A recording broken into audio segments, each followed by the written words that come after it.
1, 2, troubles in the room. We hit record and the vibes go warm. One says deep thoughts, the other says no. Now we're arguing if cats can and low. We spill the tea, we spill the wine. Have the stories it goes in half a mind. We laugh, we cry, we overshare too long. Podcast now every now, just double the crutch. Double Trouble Live with twice the mess. Double Trouble Live, no stress, just yes. We got hot takes, bad breaks, and 0-2. Double Trouble Live, coming at you for the thrill. Oh yeah, Double Trouble Live.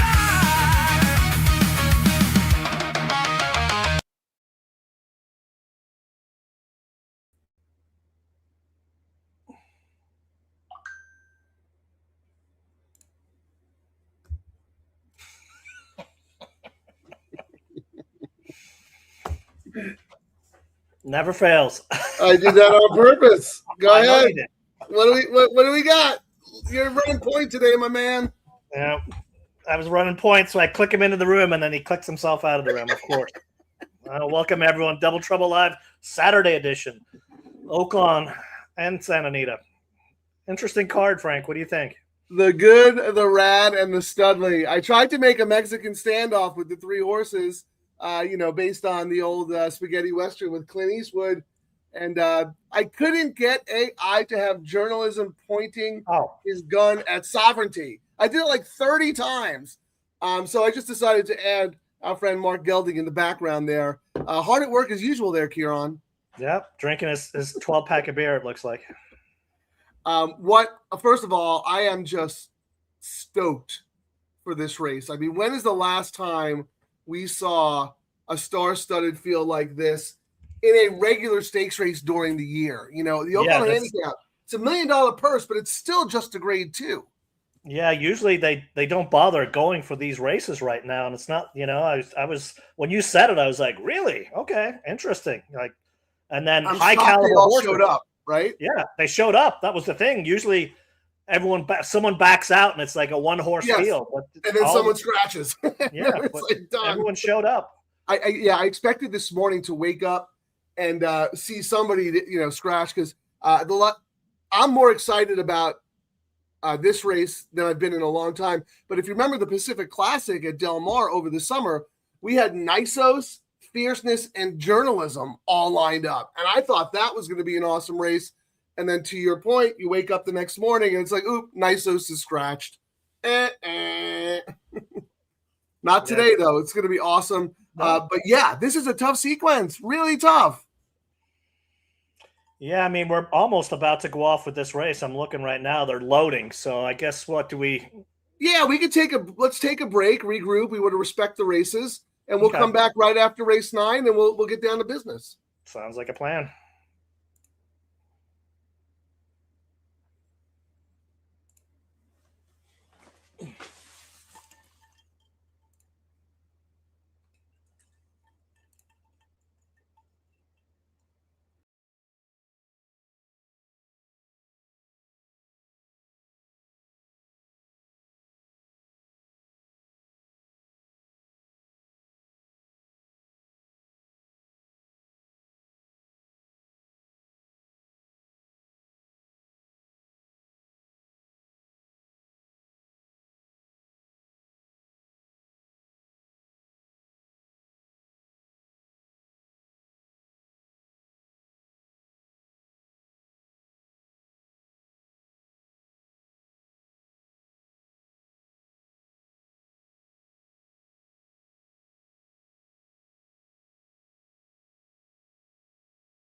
Valley of the Vapors. That could either be like a really fun place or a really miserable place, depending on what kind of vapors we're talking about. Yeah, I mean, if you had that horse into the next leg, you're looking pretty good. Yeah. Did you look at that race at all? I did not. Anything interesting there?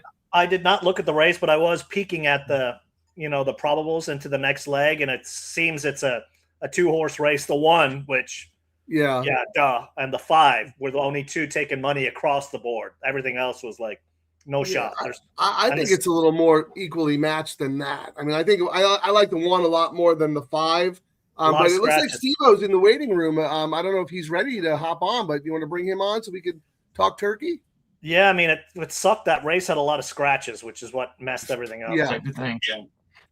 Yeah. I'm actually glad it had a lot of scratches because, Kieran, I had a really hard time. All right, I'm going to pull him out because he's on the phone. Yeah, that's fine. Yeah, Steve-O, just send us a private chat message and we'll pop you in whenever you're ready. I'll let you start with the handicapping and not handicapping, but put your wager up and we'll talk ticket construction. I'm pretty much using every horse in this race, so I don't have a very strong opinion. I had a strong opinion where I just went with the chalky chalks. I went 1, 3, 2, 10, and then I came back. The 7 has scratched out of here, which sucks. I like that as a price horse, so that second ticket's going to be a little tighter. It's going to be just 4, 7 with the 3, and then it doesn't look somewhat like of a spread. I don't think my Oaklawn pick is in the studio. Let me put it back in there. I'm 4-1 in order of preference. 4-1, 5, 10, 3. But yeah, I'm single to a horse in the big race, so that's why I can afford to spread. Yeah, I mean, this race, you got the number 1 out of the Conquer, the Asmussen horse, 2 in a row, second off the win, dropping in class but protected.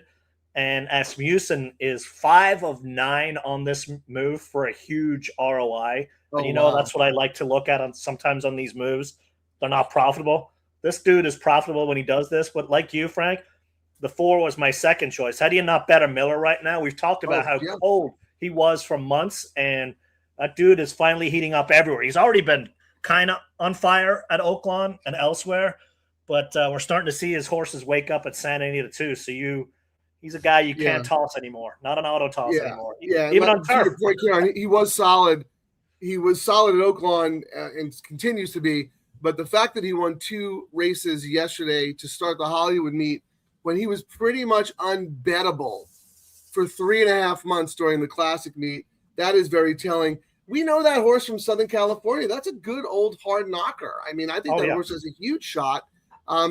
Especially if a little bit of a speed duel develops. Rooster Coop Racing, that is a friend of ours, Johnny Love. He was worked at Red Tractons, and now he also works at Hennessy. Former baseball player, made it all the way up to AAA, never quite got a call to the majors, but he's one of the things that he likes to do, Kieran, and I don't understand it, and I don't know if this will interest you at all, but he's an athlete, so he looks at the mechanics of a horse when he claims a horse. So he's looking at stride length, things that most people aren't looking at. So I always like to see where his horses show up and how they do, because he's approaching the ownership game vastly different than I certainly would, and probably you also. You only buy Irish horses anyway, so. What, that pretty much, or Irish names or something like that. That's an interesting angle. I know whenever I've read, when they offer us horses with Little Red Feather, one of the things they always include there is they do an evaluation of the horses, how they stride, the land. Oh, they do?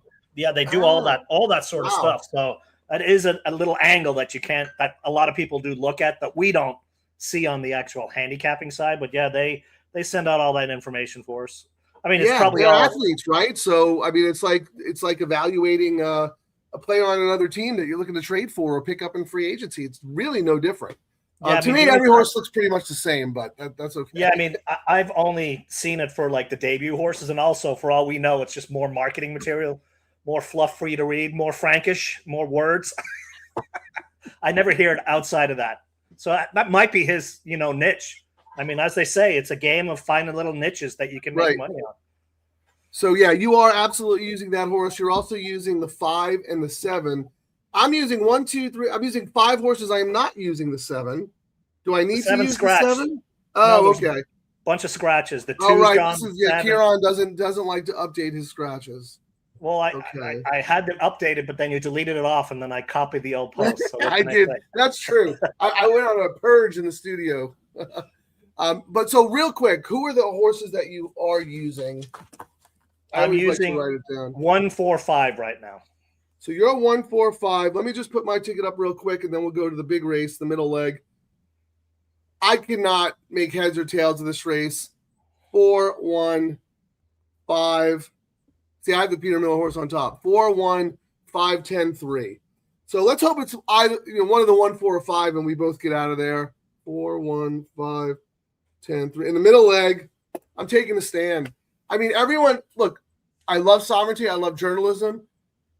Why is White Abarrio the forgotten horse? This horse, everyone's like, oh, it's a showdown between journalism. I'm like, this dude won the Breeders' Cup Classic.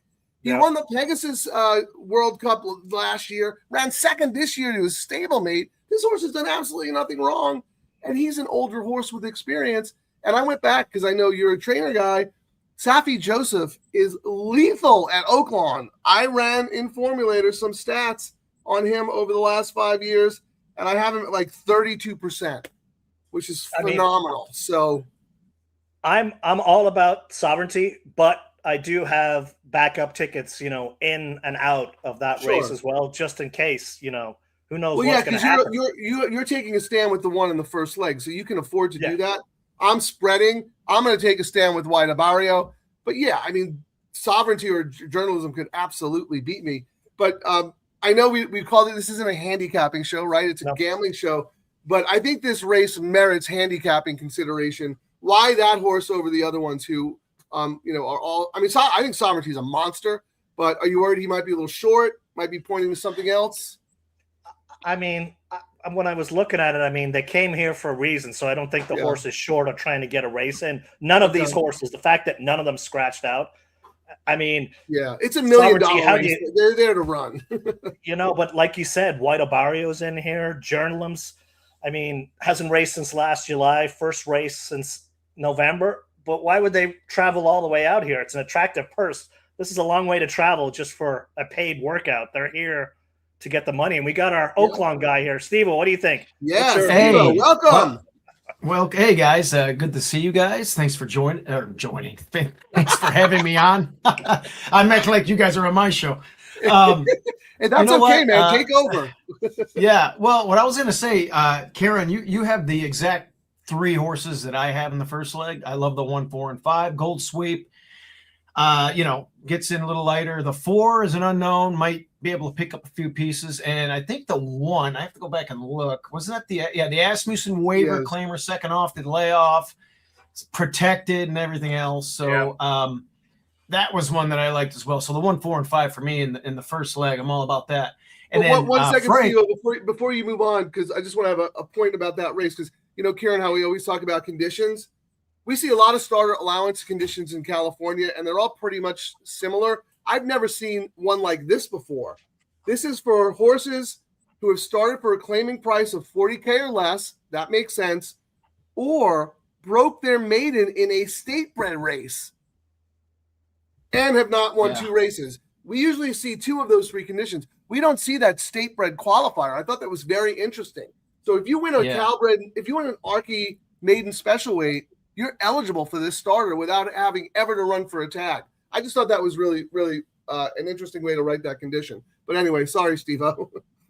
No, yeah, that Oaklawn does get creative with the condition book. So race secretary, kudos to them, and they're luring a lot of people in. The money's good. Pete Miller's been going over there for a while. You see McPeak, you see Cassie. I hear Bob Baffert's gonna send a few over there. The product is phenomenal. It is a great gambling product, and the races are so competitive.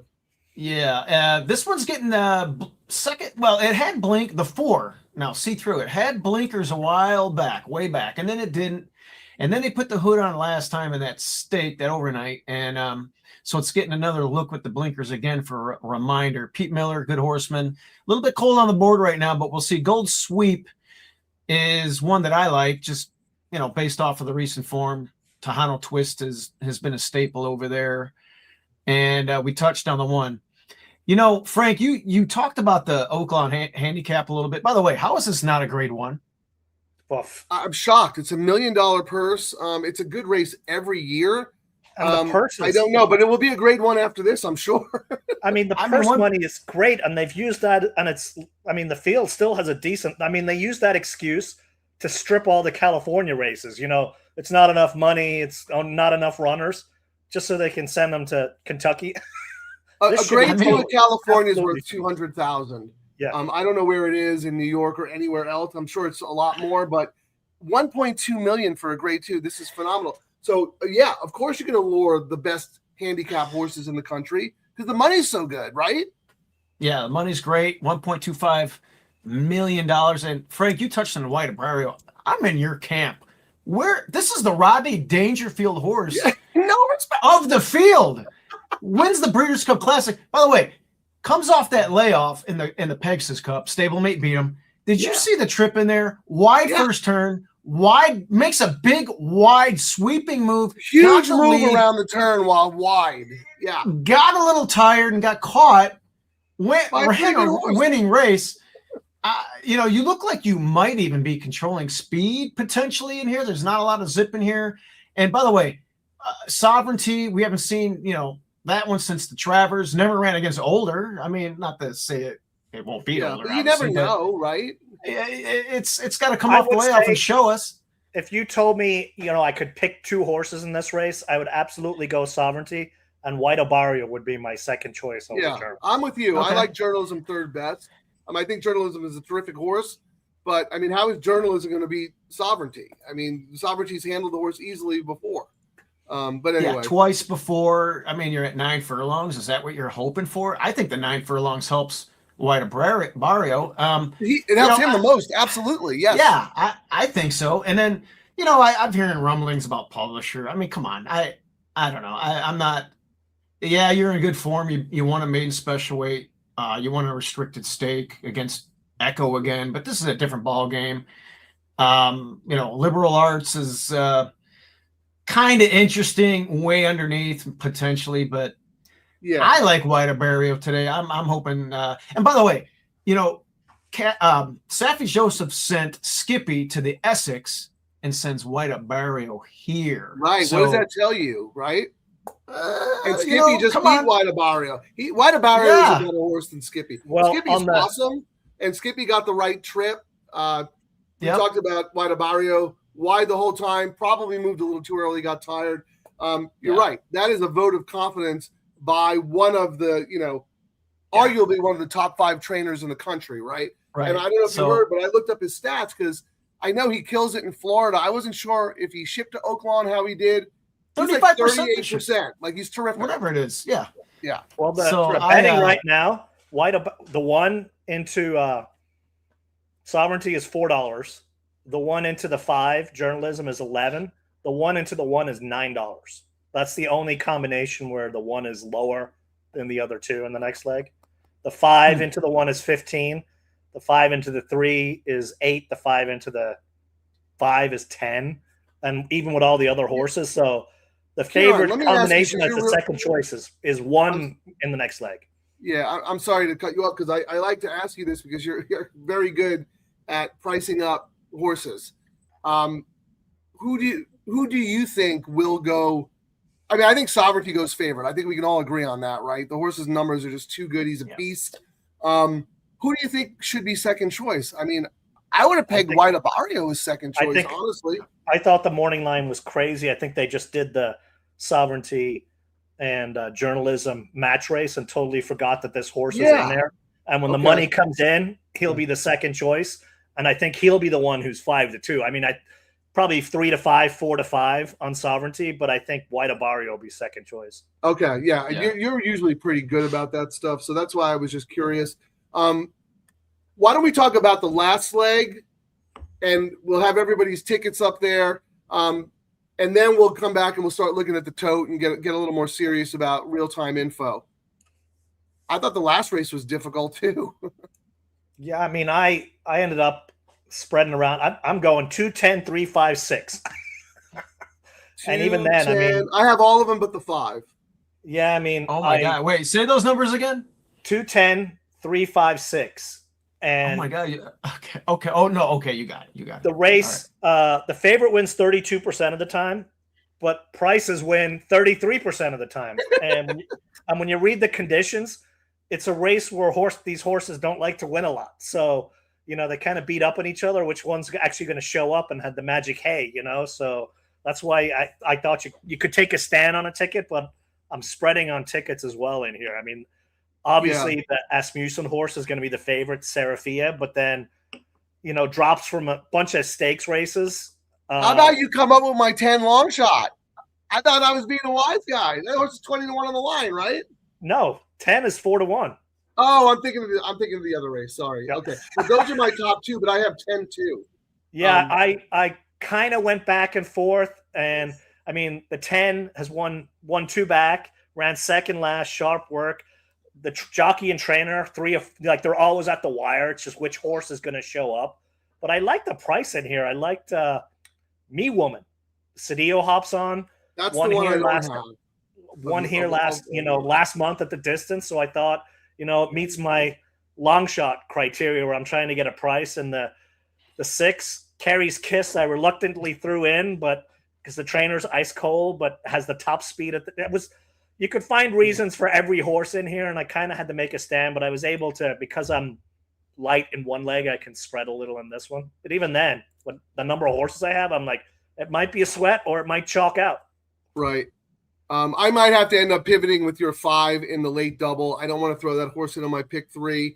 I have a question for you, Steve-O, before we talk about your horses. Oaklawn's your track. You follow it very closely. When Kira and I were playing it earlier in the meet, that outside tracking trip was the money move. Today, it seems like it's pretty fair. I think inside is perfectly fine. I think speed is holding very well, but you could still win from that outside tracking position. I think it's a pretty fair track. Would you say? Yeah, today is the fairest I've seen it. Yes. Like arguably all meet. You're seeing horses mid-pack. You're seeing, the first race, I think the horse wired. We had a horse run in the second race, but it ran an incredible race, but it was just crazy fractions. He hung on for second, Dick Best. But it's a nice. I spent a lot of money on that. Yeah, horse. Dick Best Calbred. Yeah, he's a Calbred. He's won both his conditions in California, dirt and turf. As you guys know, you can run the A other than in each surface. So he ran a good race today, but so it's playing fair. I'm seeing horses coming from everywhere today. So it's all about the trip, and if you get the trip, you can win. So before I ask you about the last leg, I want to write down. Can we give out a play for you? Do you have a pick 3 I could put on the screen? Yes. Leg 1. Who do you have? I have the 145. 145. Hold on. $3. Oaklawn Park. L pick 3. Okay. 145 with. I'm singling the 1 with me. Okay. And then in the last. And in the last, I have the 3, 5, and the McBride runner, the 6. 3, 5, 6. All right. So then now you can tell us why. 3 times 3 is 9. Yeah. 9 times 3 is what? 27? Kieran? Sounds about right. Well, I was just looking. Was that your wise choice, Me Woman, in the last there, Steve-O? That we that horse makes a lot of sense. I've played that horse in the past. It likes the track. It runs well here. Yep. And Canterbury, you see Mac Robertson bring horses here from Canterbury too and do well. And yeah, he's a good trainer. That horse, and this horse, well, he didn't train this horse, but that one's coming from Canterbury and runs over there, but it's always run well here in the past, and it's run well here now. And I wanted to include it at this price. I think it likes the surface potentially even a little bit better than the Canterbury surface, because Oaklawn's a much more tougher track, and to at least win a race here is really good. And that last race, routing was pretty nice to see. The 6, McBride, he's a hard luck guy. He doesn't win a lot. He's a local. He just pretty much runs there. He's got a farm there and runs there. And this horse has speed, and if it can get away, it can be dangerous. It's 7-2. So hopefully, I don't know. I mean, people might let it drift up or maybe not include it just because it's Burl McBride, but I had to include just because of the pace factor. My top pick is the 3, claimed made out of a maiden race here. Really responded. They put the hood on this horse, the previous connections on the turf. It's really responded since going to the dirt with the hood. That was the short stretch of the mile, so we're getting an extra 16th here. And I don't know. I really like this one. I think it's going to have every opportunity to be heard from late. And it had some issues in the first turn last time. I watched the replay of that. It broke sharp. It was on the rail, and then everybody just kind of like veered over, and it did steady, and then it ended up making a really nice run. This is a very tough race, but you're using 3 horses that Kieran has on his ticket. I'm going to put his up real quick. And I'm also using the same horses as you guys, except I do not have the 5. Now, I could pivot here and throw the 5 in, but I'm going to wait for the late double and do that instead. I'm going to pivot. I'm going to pivot because I didn't do much gambling earlier today, so I'm doing a new bet. You were too busy watching handicapping shows. Yeah, there we go. Yeah, I will note the 5 has always run pretty well here.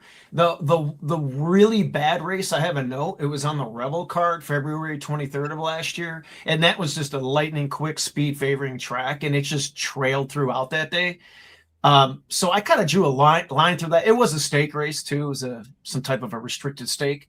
Ran better the next time, but this horse I think likes Oaklawn Park, and it likes Oaklawn Park, I think, better than the other tracks that it runs at. This jockey, though, is just ice. He's 1 win from 32 for this trainer. Get a new guy. Yeah. But I threw him in reluctantly. But, yeah, that was one of those things if you found a reason. But I think the trainer owns this horse, right? That's his ownership group? Or is it just happen to be the same name? Let me look here. Because that's something I always kind of look at. I'll kind of give them an upgrade if the trainer has a piece in the action, Not sure. Kieran, your pivot is because you want to include White Abarrio? I have him on tickets. I have him on tickets, and when you guys were talking, I was like, what I like to do is I do notes on all the horses. So with all these other scratches, I was like, well, let me go see which other horses in here that I had pretty good notes on. And for the 3, I said, has won 2 in a row, 4 of 6. Trainer's 39% first off the claim, but he's ice cold. I wouldn't have used him before, but now with all this, I was like, well, my 7 scratch, so I'm going to throw this dude in. And I noticed that too. How about that? Is a crazy stat. I have 47% out of 15 starts. That's nuts. And then the 12, sharp works, drops off the last. They thought enough of this horse where Pratt rode it. I mean, it was the different ownership group, but the fact that you had someone like Pratt on the horse again, I was like, well, all right, I'll toss him in. The amount of times, Pratt does his work. So I know they might have put that horse in and it's clearing the bar now, but it's not like they're putting this horse in for a claim again. And Pratt rode the horse twice in a row, and one of them was a win. So on the pivot ticket, I was like, let me get some more coverage here. Well, you inspired me to pivot because, that's what we do on the show. We gamble. Yes. We spend less handicapping means more gambling. We're trying to start a new campaign, Steve-O. And nothing against handicapping shows. We all do them. We all love them. But on race day, we need to gamble. And we're one of the only live gambling shows. So, Kieran, here's my pivot. I am going to use, the 5. I got a typo there. I'm going to use you guys both like that 5 in the last, and I don't have that 5. So what I'm going to do is just use my top 3 picks here, 1, 4, 5, and those are the ones taking money. Single to White Abarrio, and then I'm pivoting and singling your 5 in the nightcap. So now I'm alive to every one of your horses in the last race. But I'm not using anybody else in my pick 3 in that middle leg besides White Abarrio. I can use Sovereignty or Journalism in the double if I want. True. And, I mean, it's probably going to get to that point, when the Sovereignty wins, it's going to be super low. That's why I was like, I usually don't do a $15 pick 3, but I was like, well, if this thing chalks out, I better have it a few times because everyone's going to have it. Yeah. Let's look at the board real quick, guys. So out of the Conqueror 6-5, That's a little exuberant. Gold Sweep, logical second choice at 5-2. The Peter Miller horse, the 4 is 5-1. And then you have the 3 at 7s. The 10, who was my wise guy pick, at 8s. Yeah.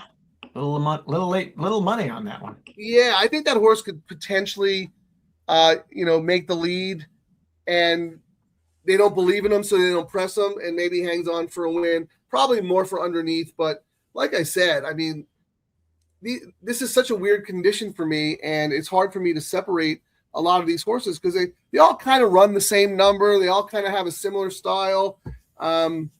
So I wanted to plant a flag with White Abarrio, so that's why I can afford to spread here and spread in the nightcap. Yeah. I will note the jockey, the Mendoza gets off the 10, goes into 12, and I will note that the jockey agent has Esquivel and Mendoza. Oh. So I don't know if he picked that 12 over that 10 or not. The Mendoza's I guess a 5-pound weight break, right? Yep. He's a bug. Right. I mean, does that who really do you think's matter? better? Does that matter at Oaklawn, the 5-pound weight break going 6? Or, I mean, Yeah, I don't think it matters anywhere, really. I think I like it routing. that's what I was going to say. I like it routing as well. But I like the jockey Mendoza. I think he's going to be a really good rider. Yeah, I haven't seen him really, so that's cool. I'll keep an eye on him. How much time we got here? We getting close? 2 minutes. You want to take a quick look at the probables going forward, see if anything happened? Yeah, 68,000 in a double pool. 1 to 3 is $4. 1 to 1 and 1 to 5 are both the same at $10. 5 to 3 is $8, and the 5 to the 1 and 5 are 12 and 13. Not much change. Aside from this, the 5 and the 1, everything else is kind of saying it's a 3-horse race on the next leg. Yeah. I'm looking at the imputed double odds on optics, and they have Sovereignty at 1.29. They do have Journalism second choice at 2.82, and then White Abarrio right at that morning line at 3.57. So I think that's terrific value on White Abarrio. Well, I actually threw a long shot in that race as well, Frank, on one of my tickets. I've got a single out of this race, and I was like, well, I got that Asmussen horse. I mean, it's so much slower than the other ones, but it's won 3 in a row. And sometimes horses. Is that publisher you're talking about? Yeah. I mean, sometimes horses are just like, you're coming into my town. Yeah, whatever. I'm going to run a monster race now. Is that the last pick 3 right there? The 1? Yes. Yeah. So singling the favorite here, and then 5-1-6. Yep. Wow. That's a Kieran special right there. It's something that's why we do this show. We've tried to teach people, like, this is not your traditional pick 3. You have to be creative with your ticket structure, and you have to spend a little bit of money to cover some wacky combinations, because it always, not always, but 98% of the time it pays more than the equivalent win parlay. So you're getting great value. And if Kieran happens to catch one of those bombs in the middle leg, it's going to pay 40 more times than the equivalent win parlay, because all the money is going to be on Sovereignty, Journalism, and then White Abarrio. So I love that ticket, Kieran. I really do. Full caveat, I'm going to do a 51 double here. Play a little extra on that. A 51 double, 5-1. So 5 in this leg to the 1 in the next? Yeah, just okay. Throw a little money on it. See what happens. Cold double, 5 with 1. Yeah, just a cold little $20 little play. We're just messing around. We're messing around here. We're playing. We're having fun. We're horse players. It's a Saturday in spring with $1 million race. I would be disappointed in you if you didn't gamble. Yes. Kieran doesn't say it, but he's got 8 other tracks going on, I'm sure. Yeah, actually today I was good. Everywhere. I'm good today. I was just saving all my ammo for the live show today. So all right, they're loading into the gate, guys. Why don't we take a little break? I think we all have some combination of the 1, 4, and 5 here. So let's hope it's one of them, and we'll all be alive. All right. Good. We'll be back after the races.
And Ah, the pivot yet again gets me out of the first leg. You know, when I saw Mendoza Which get off the pivot? 10 and go to the 12, You called it. Yeah, I did. I should Steve-O have called added it. that. You can't get that information anywhere else. Because I said I'd like the other one, and you're like, well, here's one thing, Frank. Mendoza, the jock agent represents both of them. Now we know Mendoza went. You said you like Mendoza better, but hey, that 5-pound weight break made a difference because the 5 had dead aim on that horse the whole length of the stretch, and the kid was just sitting there. He's like, I don't thought want the to fall 5. off. I like the 5 as my A play in there, but yeah, knowing that information, I should have. I mean, I don't know. That was We all was a should mistake. have. I That was have a it. mistake. The 10 and the 12 were going to be right there. The 12 had the weight break and the better jockey, and you talked about it. So Kieran, you ended up playing that. Yeah, that was the pivot. I think I mistyped it. That was my pivot where I went 3-12 because I went through on my notes. We put 3-5. I typed it. I mistyped it. I already had the 5, so I was using the horse I didn't have. We mistyped it. All right, let me change. All right, good. 7-1, $17 horse. And that's what I was saying. Like I when we've been doing the live show, like we'll come in and we'll have our preferences. But then I was sitting here and as I said earlier, I was like, I like to go through and read my notes again while we're looking at the board. And I was like, well, I did have the scratch in my 7. Who am I going to throw in? Which 2 did I have the best notes on? And I had the other ones were the 3 and the 12. Sharp Works. That's the horse I said Pratt rode the last 2 times, and it wasn't in for a tag. And that always is an upgrade for me. I didn't know about the jockey and all that side info. Yeah, that was great info, Steve-O. So if we're playing this track, Frank, that's the kind of info we have at Santa Anita when we're doing the musical jockey stuff. We kind of know who's doing what. Yeah, I call that a circuit play. Yes. You only have that horse if you know the circuit, and the fact that you knew that the jock agent represented both of them, and Mendoza was on the 10, who I liked, but ended up on the 12 with the weight break. Unbelievable, really good. but I didn't act on it. I got too stubborn and too. I'm all about the 5, and. Well, how about me? I used 5 horses. You think it would kill me to throw in the 12? I actually have a mark next to the 12. I liked the 12 last night when I was doing my handicapping. I don't know. But Karen added it. Good for you. And now we can root for you. I threw caution to the wind, and that pivot usually would have been only like a $12 bet, but I was like 3-12. Yeah. And then I was going to single the 3, but we talked so much about White Abarrio. I was like, all right, I'm going to use that. And then I went 2-10. I was like, well, we talked a lot about the 5. So in the last leg, I got long shot coverage now if some chaos happens here at Oaklawn. All right. Well, let's just get some timing because I would like to maybe talk to the DTL crew a little bit. So where are we at Santa? When does that I think that starts race 7, right? We missed the race 7. Yeah, the all turf starts in race 7. Race 6 just went off. And it's just ended, but there's an inquiry. So so let me run through the comments real quick. We're 13 minutes to it, Frank. You run through the comments. Yeah, real quick, just to welcome everybody. Good afternoon, gentlemen. Let's have so much fun. Yeah, SC3 Pete, you're a sharp guy. I hope you listened to everything Steve-O said and pivoted, unlike me. Stephen D, always a pleasure to have you in the chat. Really appreciate it. Executive producer, Texas Terry, howdy. All welcome, DTL crew. And hey, Steve-O, welcome back. Gotta love the DTL crew. All right, good afternoon. Oh, I already read that one. And then our man, Charlie. Charlie was the MVP of the show a couple of weeks ago. Had a monster day. Nice. Hey, guys, glad the show is back. Let's get some winners. And then race 11. He's singling White Abarrio, too. Oh, he's a good workout watcher. We're watching the workouts. The one work. Wait, wow. Okay, I didn't know that. Are you good with the workouts and stuff? Like, do you watch the videos? I'll watch some stuff. Honestly, they all look nice moving around. I don't know what I'm looking at. If I get some information like, oh, it moves smooth or did this and that, yeah, I'll act on it. But if they work fast, I guess that's good. If a horse is working by himself, it's a horse to me. I can get a little bit of info if they're working, in company, but it is so not my game. But Charlie, that's great info. Hey, Kieran, real quick. Charlie said He's singling White Abarrio. He watched the workouts, and the 1 worked better than both the 3 and the 5. Really? And All right. if you remember, Charlie gave us Oh yeah. Wow. the workout report on. I forget, the horse was working with journalism, I think, and ended up winning at a huge price, a McCarthy horse. Yeah, and I yeah. didn't use it that day, and I'm actually, as you know, someone who does pay attention to the workouts. I'm all over workouts. I mean, it's just one of my things. Sometimes they're very misleading, but sometimes you can find some really good info in them. And then last comment, LD, thank you for joining us. All to sovereignty. I think you mean all sovereignty, all probably, but maybe not. Okay. Oh no, for $2. So he's playing the non-low takeout wagers, Kieran. Should we put him in the corner and timeout? Oh, he's on timeout now. I'm not. He's off my message list now. No more text messages. He's off. All right, Steve-O, did you happen to look at Santa Anita at all? No No, pressure. but I if got you my didn't. Okay. I got PPs. Let's take a peek. I can handicap on the fly. Well, have at it, because we're gonna. Kieran, let's the put up American. all turf. Yes. All right. I got fine. yours there. Just roll through the theory behind your ticket, because I want to go back to Oaklawn and really focus on the big race. But we want to get our plays out there. Let me scroll all the way up here. I tried to use the bets like we've talked about, and I don't think there's been many scratches where it actually, the last couple of shows that we've done, I've had key scratches where I was trying to get kind of sneaky with how I was structuring it so I could be alive on a ticket but spread on the other ones. And today that's what I was kind of thinking as well with what I've got. So I was all about the 2. I mean, this is a tough race. It's down the hill, as we all know. No. This is a mile. Oh, this race 7 at Santa Anita? Yeah, it's the American. It's a mile. Grade 3. Oh, sorry. Let me pull up my notes here. Your top pick just 1 down the hill. Maybe that's what you're thinking. Yeah. Something just 1 down the hill, but also has form in a mile. Yeah, but it looks like your most of your action is singling the 2. You also have a ticket that singles the 6, and then you have a spread ticket because you single the 7 in the next leg.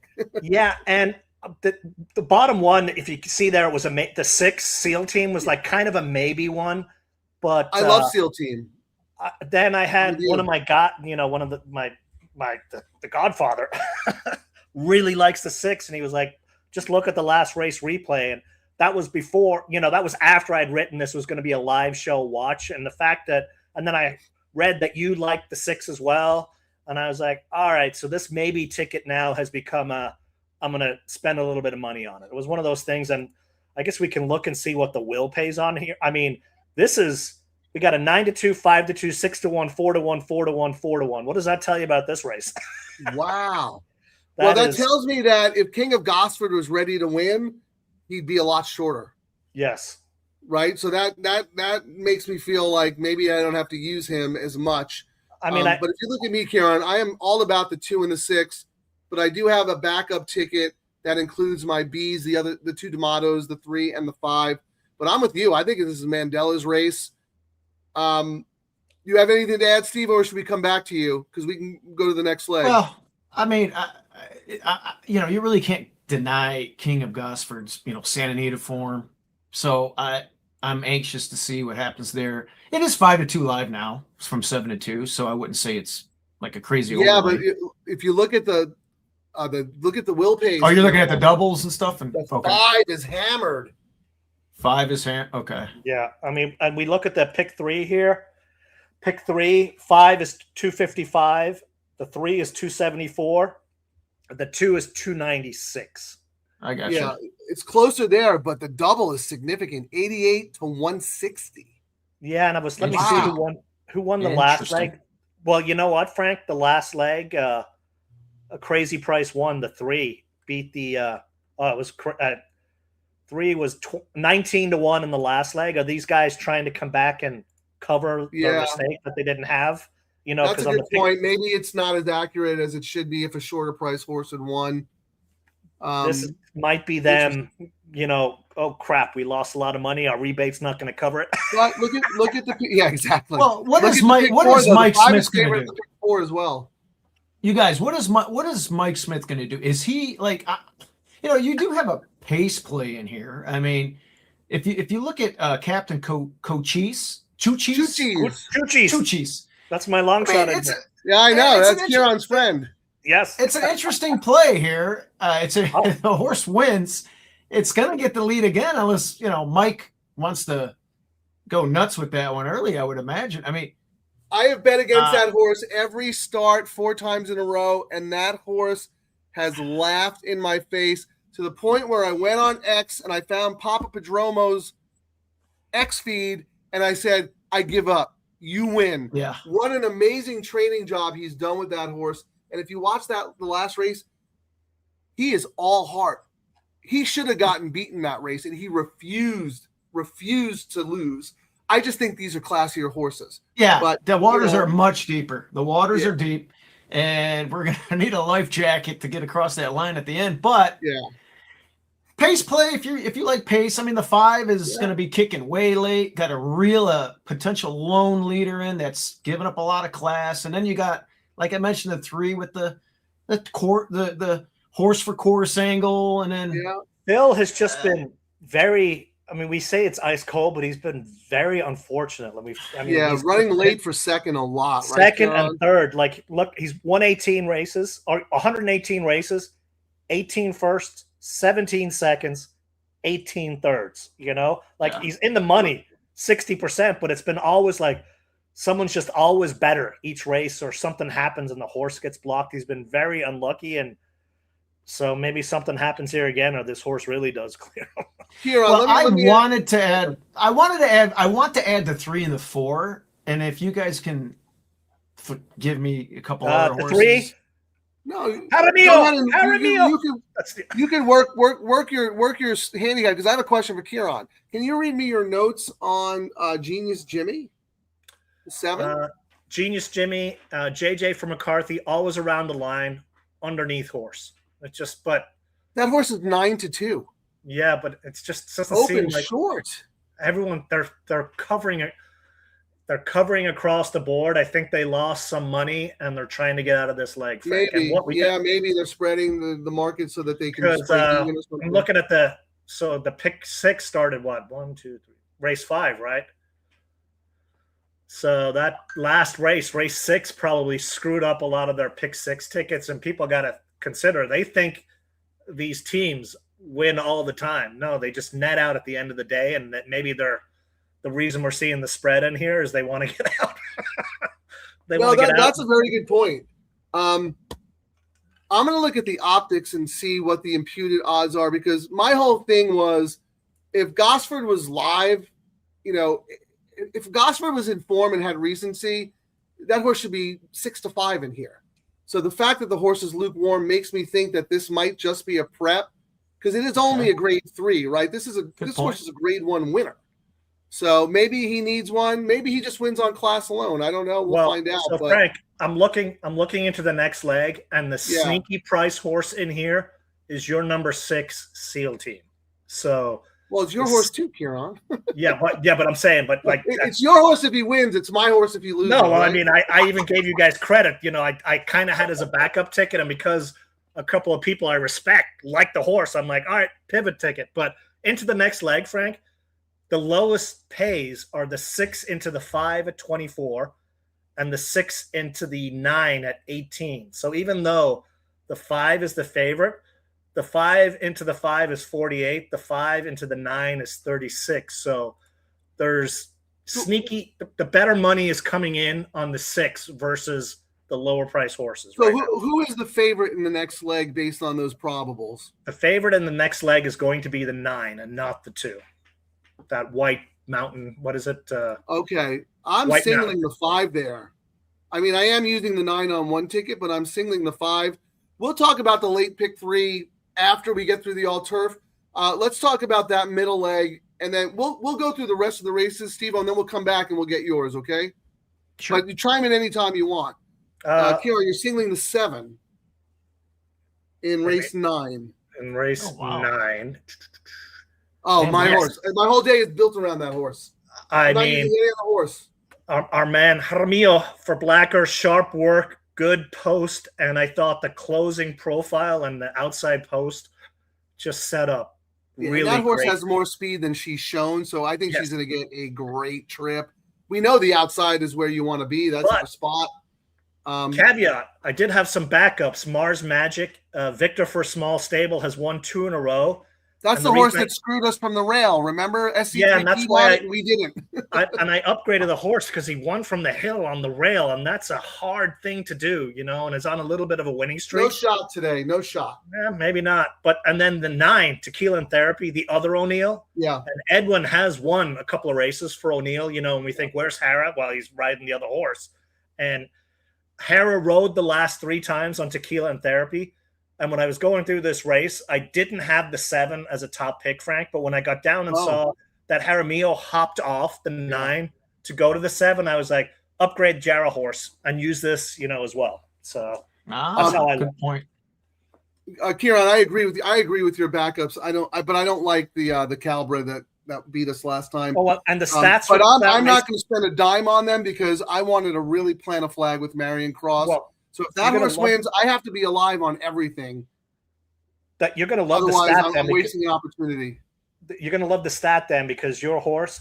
So this race 20 times, 12 of 20 winners were 5-1 or more, 60%. So it's a long shot focused race, especially when you throw in the hill. But here's the thing: do you think that horse will be 5-1? I expect it 7-2. unfortunately I don't think so. Yeah, I'm thinking like 7-2, right?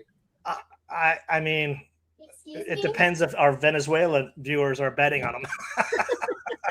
He might end up 4-5. Who knows?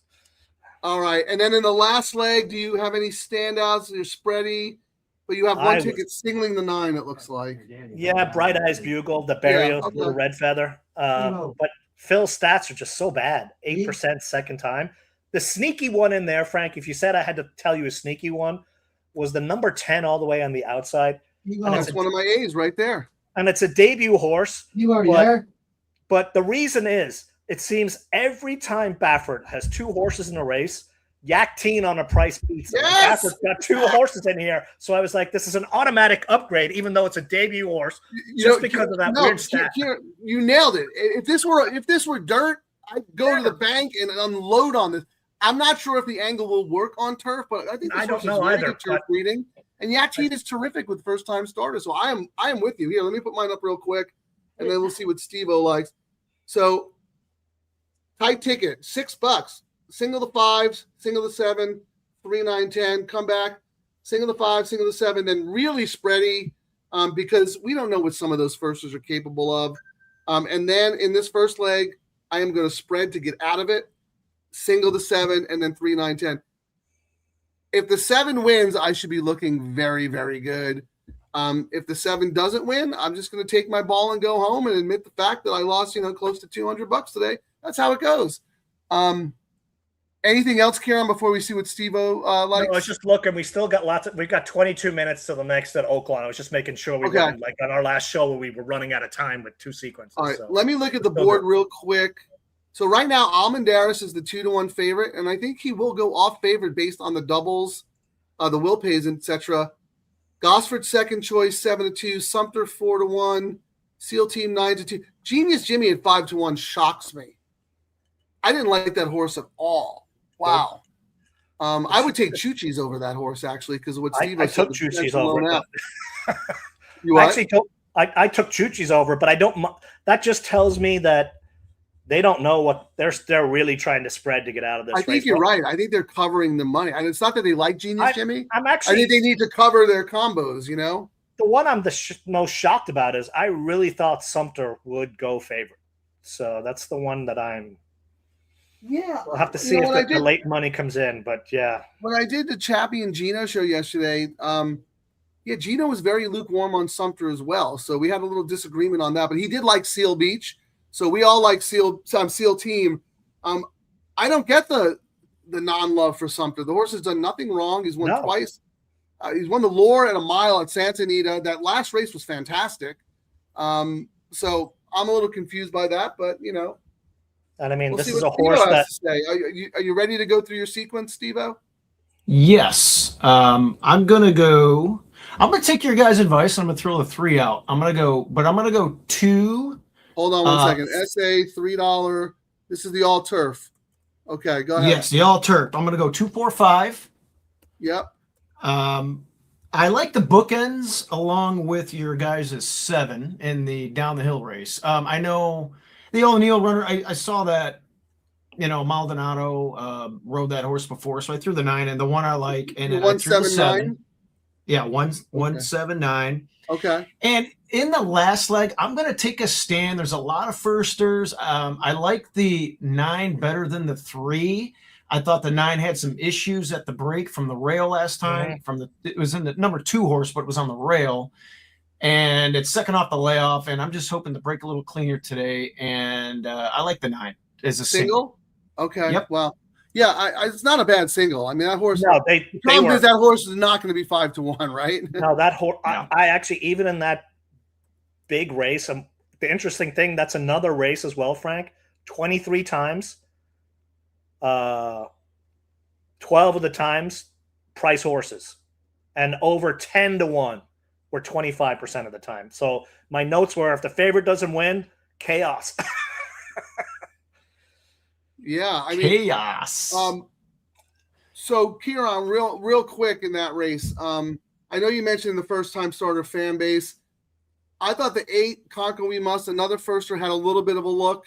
Did you have anything on that one? The 8 in the last? Fresh shoot debut, 9% stats. So it wasn't one. I mean, that might be one. I'm not using it in my pick 3s, but when we get, to doubles, I can see if it's alive and cover our edge. What about the Baffords? Any interest in those? I do have them on a backup ticket because, as we've talked about, Baffert used to be an automatic toss on turf, especially when he put debut horses on turf, but he's won a lot at this meet, on the last meet, doing it. So, I mean, I'm always going to side with the JJ horse, but I mean, just right. Yeah, Kelsey, I had that in my head one. while I was looking at those horses because I thought the other one was bred for turf, but I'm like, Kieran's going to say JJ's on the main one. Baffert is 4% debut turf, but this horse Kelsey cost $850K. I don't think they thought they'd be debuting on turf. And then at least the McGregor, the JJ horse is the one that has the typical Baffert type works versus the other one. But then, I mean, you're getting Giroux, so yeah, I didn't like either of them. Baffert is 1 for 17 with first time starters in turf sprints. If I had to pick between them, I would pick Kelsey because I just think that's a turf horse. I don't think McGregor's a turf horse at all.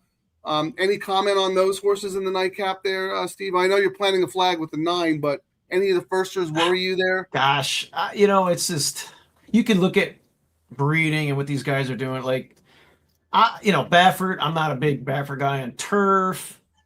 I just wanted to take a stand here. I don't have much to add. The 9 for me, like, you got a race across the pond. You got a troubled trip and you short a little something last time. I just want that one back. And I think if something jumps up here, fine. I mean, I guess the 7 is interesting with Maldonado at Baltus. I mean, it's out of a Scat Daddy broodmare. I'm always kind of partial to those. But I just think this distance it is 6. It's not 5.5.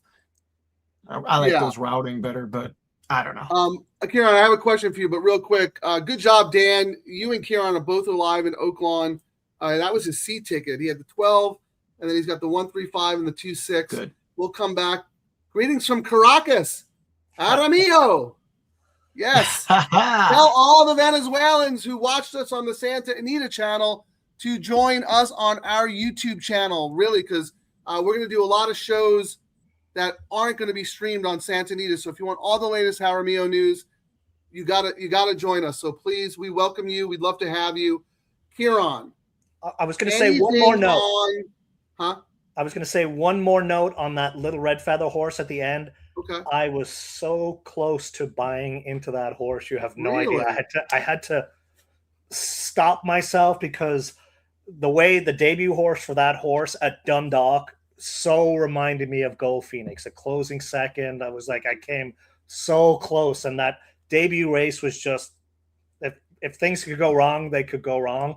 I think this might be another one of the special horses, Yeah, even it though could I be a spread good in the one. race and he's been a little bit cold. If Phil gets up to his usual numbers, I think this is a horse you definitely want. I don't mind your single, is what I'm trying to say, Steve. Yeah, yeah, and the horse was favored in that debut, and Yeah. the U.S. debut, and had a ton of trouble. So, but real quick here on Carla Gaines does not win first out very often, but look who shows up to ride her first time starter.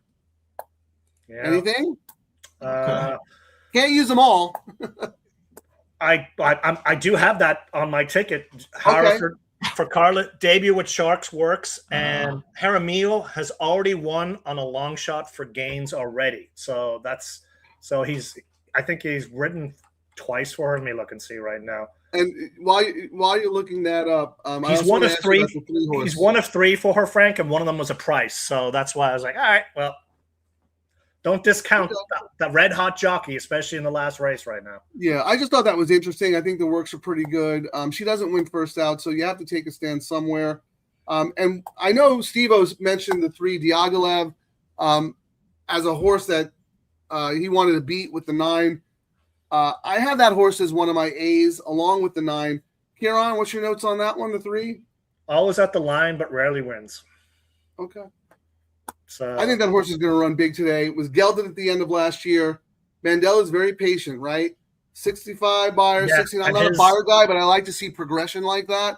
I think today's the money run. But he's 23%, third off the layoff. So like you said, he's kind of a patient guy, and this is kind of the lines up for him type of race. Yeah, I wish I had that number. He'll win eventually. Yeah, I just think he also has excuses, right? I told you guys I use the Racing Flow numbers. Actually, that QR code up there on the top right is for Racing Flow speed and bias numbers. A friend of the show. That was a very closer-friendly turf course that day. So I'm not surprised the horse tired and dug into the 16th. And then if you go back to the previous race, was off the layoff, bumped, was wide. I think that horse is going to be right there. All right, are they loading? Not quite yet. Kieran, you happy with your position? Any pivoting? Not for this. I mean, I've got enough coverage. Fingers crossed to get out of this one. But like I said, we've got the late pick 3 and the double. So yeah. If we don't win this, we move on to the next thing. We move on to the next one, just like Oaklawn. We're going to go back to Oaklawn as soon as this race is over. And we're going to start sniffing out some doubles. Me and Steve-O, because Kieran's the only one alive. I got a double. I got a double at Oaklawn. I'm going all one right to my 3-ish, but you know. We'll get there in a second. How about this? Look at our man SC3 Pete. Ice cold pick 3. 5, 3, 4. 3, Who was the 4. 3? Wow. I don't think we even 3 on talked my about radar. 3 in the That's second the leg. I downhill do race, have it on. right? Who the hell Let me is see. That's your Mars Magic. Yeah, I do have it. Is the one who had that horse, and we all laughed at him, and he ended up hitting big that day. So he's going back to his friend Mars Magic with Espinoza. Kieran has the horse too. All right, they're at the gate. We'll be back. Good luck, everybody. All right, let's get it.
Oh boy.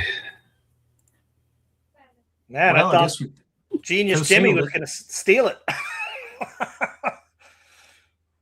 Oh my God. Yeah. Well, I had that horse on a backup ticket. I unloaded on that horse last time because there was so much speed in the race. Ran third. So Kieran, you're in luck because we talked about this horse on Chappie's show yesterday, and it was Scatoni off. I had the Oh. horse on my B ticket. I did not know. it was Chappie Scatoni said if off. Almendarez wins on the Scatoni off angle, Kieran gets to do the show next week. I can't do You it next said week. that. Well, What? I wish. Next week I get the camera up my ass. Oh boy.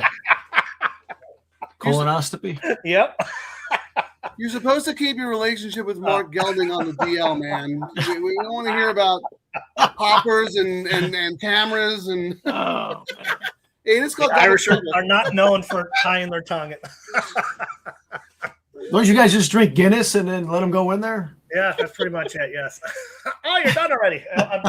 This will be me on the thing. I'll be like, Kieran, it could be worse. You could get spit roasted like I did. I had the endoscopy and the colonoscopy at the same time, oh, very nice. in the mouth and up the butt.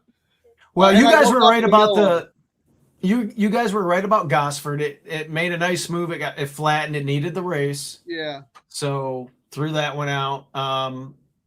I should have threw the 4 out to keep my ticket a little cheaper. The waters were too deep, Yeah. but the 5 was you had to keep the 5 on. So at least we're alive. Everybody's alive.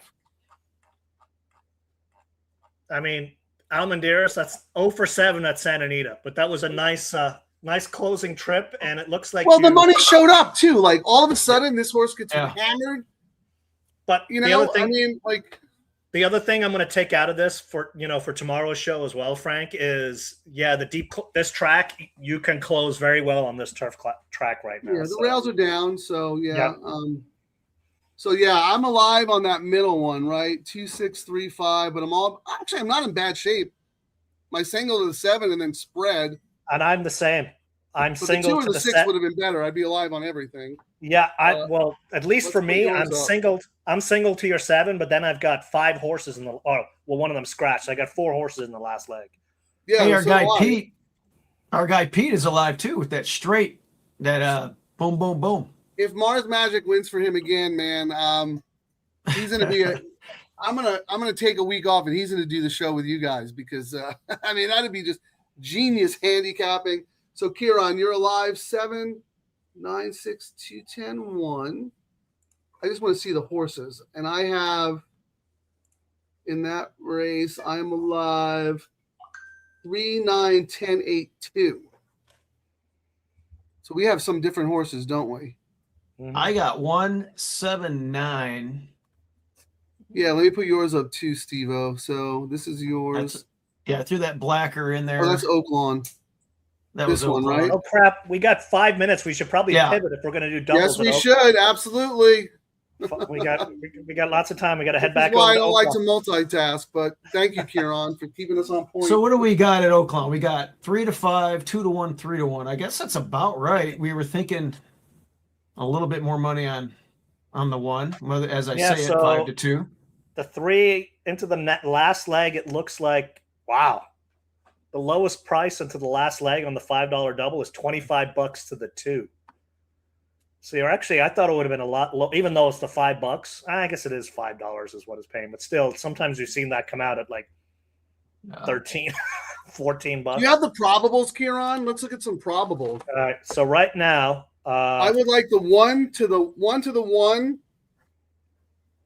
1 in this leg to 1 in the next, Correct. 261, Wow, that's great. 1 to the 2. 60, Okay, and 1 to the 10. 115. Yeah, I need to be alive to my A's. So you guys talk amongst yourselves so I can put this bet in. 10, 1, I'm 1. trying to look and see if I. Yeah, Steve-O, what's yours? You said you had one, right? What are you talking about? The double at Oaklawn. Oaklawn? Oh yeah, I'm going straight 1, 3. 3 is my A play in the nightcap, even though I'm spread a little bit deeper on some of the other stuff. Kieran, can you see what the 1-3 pays? 1-3. It looks like it's 179. I'm going to throw that in. okay. I'm going to throw that in as per Yeah. on Steve-O's recommendation. All right, let Yeah. me put mine up. Pick three. All right, I need to put my doubles in that I put up there. If you don't mind throwing my pick up there, Frank. Yeah, let me put mine in real quick. $5 late. No, actually, I'm doing it. I'll call it out so people can put it down, write it down. I'm doing a $10 double, one with 1, 10, 3, and then a $20 double, one with 2. So that's 20. So that's total is 20, 1, 2, 3, 30. That's $50. Now I actually have to bet it. But let me put this up here.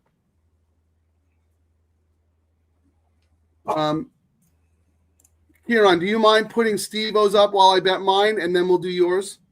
All right, I was just putting my bet in right this second. I'll be done okay, in that's 2 fine. seconds. 3 with 3, 5, 6. We're putting wagering in the term live wagering show. Yes. So $10 double. I'm singling the one here. I'm throwing your 3 in the nightcap there, Steve-O. 1. I appreciate it. McKinsey's glory. McKinsey's glory, baby. His 3. I have the 3 as well. What am I, chopped liver over here? Unbelievable. Kieran, you have every horse in some combination. Well, that's beside the point. And then when you don't, you say that you mistyped and you Yes, did. I mistyped. Of course. Don't you know? That's the handicapper's motto. I mistyped. You did catch that, Steve-O, right? He's like, oh, I meant to type the 12. I typed the 5 by accident. Fat fingered it. He fat fingered it. Yeah, he fat fingered it. But at least it's live recorded, so we can go back and look at it. Yes, we can. Oh, you're right. We believe you, Kieran. It's just, I am going to do We a accept backup you with just warts and all. $5 because the 1 to the 3, I do have a 3 out of, into sovereignty into the 3, but I'm looking the 1 into the 3 is just paying 178. So for $5, it'll cover all my degenerateness here at the track. At Yeah, there you Oaklawn. go. You guys also talked about the 5, right? In the nightcap. In the last leg, me woman, Yeah. yes. Yeah, me a woman. Me a woman, yes. Or me woman. Yeah, me woman. I'm throwing that in as well. I mean, it's cheap enough to actually have it. You know what I mean? Like the 1-3 into the 5, you're looking at 1 into the 5 is 466. 3 into the 5 is 234. I mean, how many times have we seen, Frank, when we've done the show and we've had like a horse that could not lose at Santa Anita? Yeah. And then, I mean, look at that $5 double that paid me $1,500 trying to beat. And it was crazy. We even talked about it. I was like, it's just the pays are so good in the next leg. It was worth tossing that bet out there. And it covered all the nonsense for the next week. Yeah. All right. So here's my Oaklawn late double. I'm going to put it in the comments, and then I'm going to put Steve-O's up real quick, and then Kieran will put yours up. Just make sure you got your bets in. All right, Steve-O, you're doing Oaklawn Park. $5, $10. Oh, for the double? Yeah. Yeah, I just did. You know what I'm going to do? I'm going to I did a $20 Okay. 1-3, but what I'm going to do, I'm going to do the minimum 5, and I'm going to throw in. I'm going to go 4, 5, 6 for 15. One What is with that, 15 4, 5, bucks? 6? Yeah, it's $15 extra. Yeah, I like that. It's Good, very yeah, because the similar. pays are so nice. And you're doing the other Yeah. Asmussen, the 4. Okay. Yeah. Yeah, I'm going to throw that one in there just because, How's that look? it's yeah. Yeah, there All right, you go. 'Cause you Kieran? got, What's yours?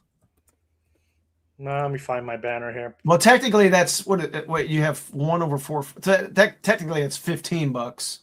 That second double, right? I meant the total, 15 and 20. Oh, Yeah, that's the total. I got you. Yeah, So yeah, yeah, my bad. I'm $35 just invested. I'm trying to get it on there, but no, it's a good point. Total. Let's make that say. Did Yeah. you pivot, Kieran? Do you want me to put a new wager up Yeah, there? I for you? pivoted, but I thought I did a thing, so I'm going to read it out for you now. There you go, Steve-O. Okay, go ahead. I've got a $5 double, 156 with 2 6 10. Hold on. How are we doing on time? They're still doing the walk They're around. just moving now. around out there. Yeah. All right. White 156 Abarrios. with what? 156 with 2610 for $5. That's $45. Okay. I'm doing 3. How much is that? $5 again? $10 double, 3 with 210. This is in addition to his 80 other combos, by the way. Yeah, Steve, I've got every that's all right. combination under the sun. I probably have duplicates, but I What didn't else? wanna- Anything else? $10 double, 3 with 356. 3 with 3 with what? 3 with 356. And that's another $30. Yeah, and then Oh my God.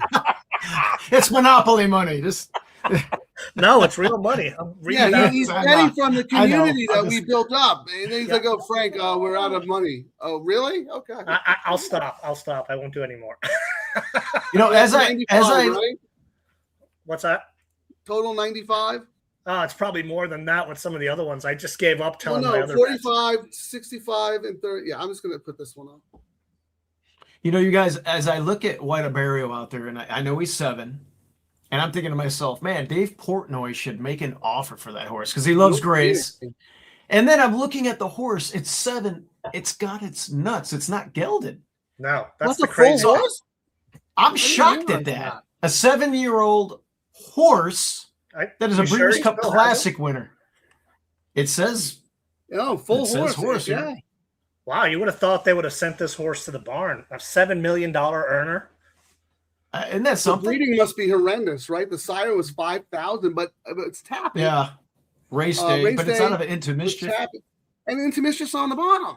And we've seen Yeah. crazier horses win 2 races and they're selling for See, 100K I stud don't get that whole breeding thing. Do you guys buy yearlings? Or Yeah, my dad's got 5. My dad's got 5 golden pals. Oh, they're loading up. We'll talk about that later. Yeah, if you do, the reason the money's getting crazy, I know you read about the Flightline horse. Trump's tax bill made it where they get such a break. Where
That was an impressive win right there. Oh my God, my phone's blowing up. I gave that out in my Patreon group. And man, it didn't go exactly how I thought it would go. How'd But you think? I thought White Abarrio would be on the lead, actually. I did too. I Okay. did too. Sovereignty was so keen. First of all, journalism was a mess. Ran a Yeah. good race. Journalism was a mess, and I think took a little bit of starch out of it, but Sovereignty And should have been able to fight back. No excuses, really. Sovereignty was Oh, too that was a fresh. definitely- that was Yeah. a- He was too fresh. He was too fresh. We saw what White Abarrio what happened to him in the Pegasus. Ran an incredible race, wide, and Safi ships here and wins. That was easy money, Steve-O. I said I'm Yeah. singling, and you're like, I am right there with you, I Frank. singled it. Yeah. That you said he was the Rodney Dangerfield of horses. Yeah. How do you this is and by the way, he can win away from Gulfstream. So awesome. Unbelievable performance. Hand ride. He won easy. Wow. He impressed me more than I mean, I loved him today. I singled him. I gave it out. Frank, you love them, but I didn't expect those tactics and to win like that. I didn't. I mean, he was stuck inside, like in the that's the pocket, difference like with it. eating dirt, like tight at the rail, and then he got outside and it was over. Like And that's the difference with a jockey like Irad. You know, some other guys would have panicked, and he probably just knew the Right. horse he had, and I'm just let them do what their thing. I'm close enough. I'll swoop around But- and get them. he is lucky. Yeah, the swoop move was good. If this were like 3 months ago and he was stuck inside most of the time on a dead rail, Oh, it might that's have right. been a different Back then. story. But yeah, but it was a fair track. We just said, like, everyone is talking about sovereignty and journalism. I Where's mean, the it's classic winner. how is you guys, I'm looking at horse race Twitter, whatever, Facebook. I see banners, sovereignty versus journalism. I'm like, where the we hell said is the same thing. where the hell is White Abarrio? I mean, How I do No, know we didn't say the same thing. If you look at our I graphic, put him on second. I put him on second I spot. got White Abarrio as the sheriff. He's holding Oh. 2 guns. Oh, well, that's In the right. Mexican AI eating all standoff. your credits won't do it correct. No, I'm talking about other people. They have Oh, graphics. yeah. They got this. No, they got I that. know. Kieran said that we Yeah. were doing that. And- No, you were doing it, Kieran. You love And they're sovereignty. acting. Oh, no, I They're love acting like sovereignty, this- but I said White Abarrio was better than journalism. I put it 3-1 and ended up being 1-3. So, Yeah, you know what? Me and Steve-O did? We just put it 1. Oh, okay. Just Yeah, I didn't one. want. I just singled it. I But didn't you want know to what? mess with it. I'm still alive in my pick 3. Yeah, because you got piggyback on us. You know, I'm Because- really upset though that I didn't throw that 12 in, and you're right, and I saw that in real time. My gotta bad, pull that. but I'm glad you did it. I'm glad You you got to did pull it. the comment off, Frank, so they can see down below. No, I'm gonna add it as a graphic so you could see it. But what I was gonna say, We pivoted That live is- show, so we should put up our little video we did. so hold on, look at this is the graphic, Steve-O. Oh, I love that. You got them all in. White there. Abarrio is the sheriff. He's holding 2 guns, right? Sovereignty is like, the Clint Eastwood character, and there's journalism. But White Abarrio is the sheriff. You got to beat the boss to be the boss. Exactly. We have can't seen believe like you're coming off a layoff. You haven't raced against older horses. Now you're older, so now you got to face older. Journalism, like you guys said, has never shown the ability to beat sovereignty. Yeah. So why are we going to put him on top? So I will I say don't know. this, Hey, though. look. The next time they match up, Sovereignty is going to be very tough. yeah, He got yeah, a lot they're out gonna of that race. He doesn't race like that. I really believe that was a public workout. It was weird. Big workout for him. It was weird, and he'll probably run 10 furlong. What's the next race? You guys think? Yeah, what's I coming think up? The Foster or not the Foster? I don't know. We'll have I to mean, think about that. I The older you're horse looking at division. a Something at $1 million. Belmont, This was 1.2 million. So even running, what was it, second? Yeah. Paid what, 20%? So they got paid. 250 or something like that. No, they got paid. Oh, no, they got- 250,000. Yeah. Well, you Yeah, know what, yeah, guys? We got to pause this combo because Oh, yeah, the we late gotta go. Crew's going to start in 7 minutes. Yep. Let's roll. Yeah, let's go. All we do is fire away. But what an awesome performance! Yeah, that was I awesome. gotta- Hey, congrats, you gotta Frank. clap with that. Got to clap. Yeah. That was I really loved White nice. Abarrio when he won the Breeders' Cup Classic. Like that was one of my biggest bets that day. And when Rick Ditcho came back, he was gone for 10 years, and he comes back and trains a Breeders' Cup Classic winner. You guys, I was at a handicapping tournament in Sam Houston about 2 years ago or 3 years ago, and he was running in the Pegasus, and I think he never lost at Gulfstream. He ran terrible that day. I had my whole bankroll to win on him, and he lost, and I was scratching my head. Right. So I'm still trying to wonder what happened that day, but You talking about White Abarrio? yeah, he lost the Pegasus 1 year. Yeah, that's got to be going way back, like 2023. Yeah, right? that was like 3 years ago. I have to go back. Yeah, and my look at form it. doesn't have that, but I'll have to look. It Right? was When you really need them, they don't do it for you. 2023. He ran 8th, finished 13 lengths out, and coming into that race, he won every race at Gulfstream before that. But what I'm vindicated. We're vindicated. I'm doing a pivot bet on my pick 3. Uh-oh. I was looking at the will pays on the doubles and the pick 3s, guys. On the double, 9 is paying $23. 2 is paying $27. Third choice is Frank's 3-legged horse, Aloha Chrome, at $44. So I'm gonna have to use this. I'm putting a single with him right now. Yeah, so I'm gonna have to throw that one on a ticket here. Pick 3, the 9 is the dominant favorite at 211. Then we've got the 2 at 306, and again your 5, Frank, at 511, and then the 8 at 549. So your horse that you were all about that was 6-1 morning line, Frank. Yeah. Third choice, like, got bet a little for sure. Yeah, Okay, time out. What's the pivot here? How do we pivot? Didn't we already go through a leg, or is this the regular pick 3 you're talking about? This is, we put our picks Kieran up wants earlier. to use our horses that he didn't have this morning. Yeah, So he gets out of here alive. we're a wagering show. We do our handicapping, but when the things happen, we actually will sometimes win on nothing we had planned on betting during the day. Oh, this is the regular pick 3, the late pick 3 at San Late Diego. pick 3 starts now. Yes. Got you. I got you. Okay, I didn't even make Usually the we have wager more on that. time. Usually there's a dead race, But but we're just today back it's to back. a turf race, then the late pick 3, and then turf. Usually it's the all turf, a dead race, and then the late pick 3. But so that's why. Okay, what I would like to do, I want your guys' top A play in this dirt race here coming up in 4 minutes, and I'm going to add it to my turf races. The 5. 5 is mine. And then Kieran. Kieran, who's your top pick here?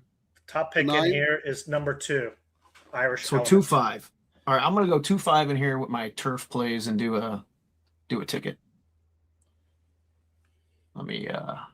So yeah, this is going to be the late pick 3. So you're going to go right because it's dirt, turf.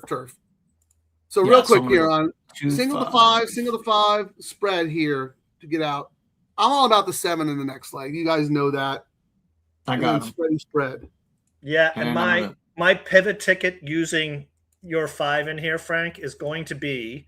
Hold on. Kieran, late pick 3, SA, and it's a $3. Yeah, it's going to be 5. Hold on, With- $3 late pick 3, 5 with 3, 7, 8, 9 7, 8, 9. Yeah, with the 9. Bright Eyed Bungo. right. Yeah. Your top pick and Steve-O's. Yes, I mean it's a top pick, and I've got other spreadage, but if I go 2 out of 3 and it's your horse I lose to, I'll have to listen to stupid videos for the next 5 days. So I'm just gonna toss your LD, do you have any word on that? Is that's a Little Red Feather horse in the last race, right? Yeah, and I mentioned before I came very close, although Shannon's like, nope, 2 kids in college, nope. So I came very Charlie's close. thinking the 9 here. You might want to throw the 9 in on your pick 3 there, Steve-O, if it's not too expensive. Because Charlie's sharp, very sharp. I have the 9. Oh, you do? Wait, In this are leg. you? I think. Oh, in this leg. No, I don't have that one. Let me add it. I can Right, add 'cause it. you asked for my top I can pick. pivot. and John's top pick. Yeah, I I mean, can pivot. I would throw in the 9 because yeah, my only negative that I gave, Jaramillo, the upgrade, is I mean, Bays is starting to win now. Hanson's kind of cold at 7%, and Bays has not won from, but White Mountain is got like the top last race speed, and this is a pretty big upgrade from Escobedo. So before I would not have used it. It was my second choice in the race. The 9. Yeah, what did you say the will pay is? The 2? It's 9 is the favorite. 9 is the favorite, and a pretty good one in the pick 3. Yeah, it's 9.25, but it's a big one in the pick 3, and yeah, the double is where they kind of hedged a little. Do you want me to put your play up? Do you have it mapped out, Steve-O? I got 259, 179, and I'm all about the 9 in the last race. I mean, it's one of those things where I could throw in every like half the field, or I can just make a stand. I'm just going to make a stand. So yeah, 259. Like that's one of my strategies in a race where people are going to spread. I like to plant a flag because there's going to be so much dead money from all their losing combos, and if you happen to be right, that's all coming to you. I like it. Yeah. How much time we got, Kieran? I was looking. I was spending my money over it. I was trying to see what I was getting paid at Oaklawn, so I could spend it here at Santa Anita. Yeah, we got to go back and look at doubles, but they're at the gate. They're loading in the gate, Frank. So let's take a break. Yeah. And then we'll go through the what we're all alive to at Oaklawn right after this. Good luck, guys.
Wow, that was easy. Irish Element, flat, nothing. That was very surprising. You might have got up for third. How about the DTL crew? We share information. Bunch Oh, of yeah, sharpies in here. If one of our guys is singling something, we look at it extra hard. So great pivot by you, Steve-O. Yeah, thank you. Oof, I added the 9 late. Did my 5 even get a call? Oh, I think it was it 5-2 or 2-5 for third. I think the 5 nipped the 2 for third. They came real late. Your guys' horses were grabbing popcorn back there, and they're like, "Oh, we better get in this race." Yeah, but that 2 in for the 10K, that horse probably has 20 handshakes for it. Did not run like I thought it would. Too far back. Well, I don't know. That horse broke the maiden at 12.5. Nobody claimed the horse then. Yeah, your 5 came on third, Frank. But yeah, the big money guys were correct on that. Yeah, well, I mean, that horse absolutely figured. But I didn't have as much confidence as Charlie did. Charlie singled the horse. So whenever we see that, Steve-O, when one of our guys or gals is like, I'm singling this horse, we really look at it closely. And we're all alive in some different combinations. We'll come back to this. You want to go to Oaklawn, Kieran? What do you think? Yeah, we got 13 minutes. We can show Steve-O what we're all about here. We do our handicapping, but then, as you notice, we toss it out the window. Welcome to tonight's meeting. My name is Mark Gelding, and I'm a handicapping show addict. I've been watching handicapping shows every single day for 6 years. And I still haven't placed one bet. Hi, I'm Dave. I've watched 4,872 episodes of handicapping shows. I have spreadsheets breaking down every trainer's win percentage. I have never made a bet. Beautiful share, Dave. That's real progress. You're still not betting. That's the important part. Would anyone else like to share? Hi, I'm Susan. Last night I stayed up until 3 a.m. watching a 3-hour breakdown of a $7,500 maiden claimer. I wrote down 47 different angles. I did not bet. I want to actually gamble. Powerful, Susan. Very powerful. The first step is admitting you're a professional watcher. The second step is clicking place bet. Any ideas how we get you there? Okay, let's go around. Who's struggling this week? I tried once. I had a 15-to-1 horse the show loved. Then I paused and watched a 45-minute race analysis. Then on the race day, the horse did not run. Yes, that's why we're here. We don't want to be watchers anymore. We want to be degenerates, real gamblers, people that actually place bets with real money. Look, betting is a big step. I know this sounds crazy, but what if we use real-time information, will pays, probables, Double Trouble Live versus outdated information from days ago? Guys, I did it. I stopped watching and I bet $20 on a 12-1 shot. It won. I just cashed $280. That's the spirit. She actually gambled without watching the final expert pick first 45 minutes race analysis. That's reckless. Still watching instead of betting? Congratulations, you're a professional handicapper, just not a very rich one. Tune in to Double Trouble Live. If you're handicapping, you aren't betting.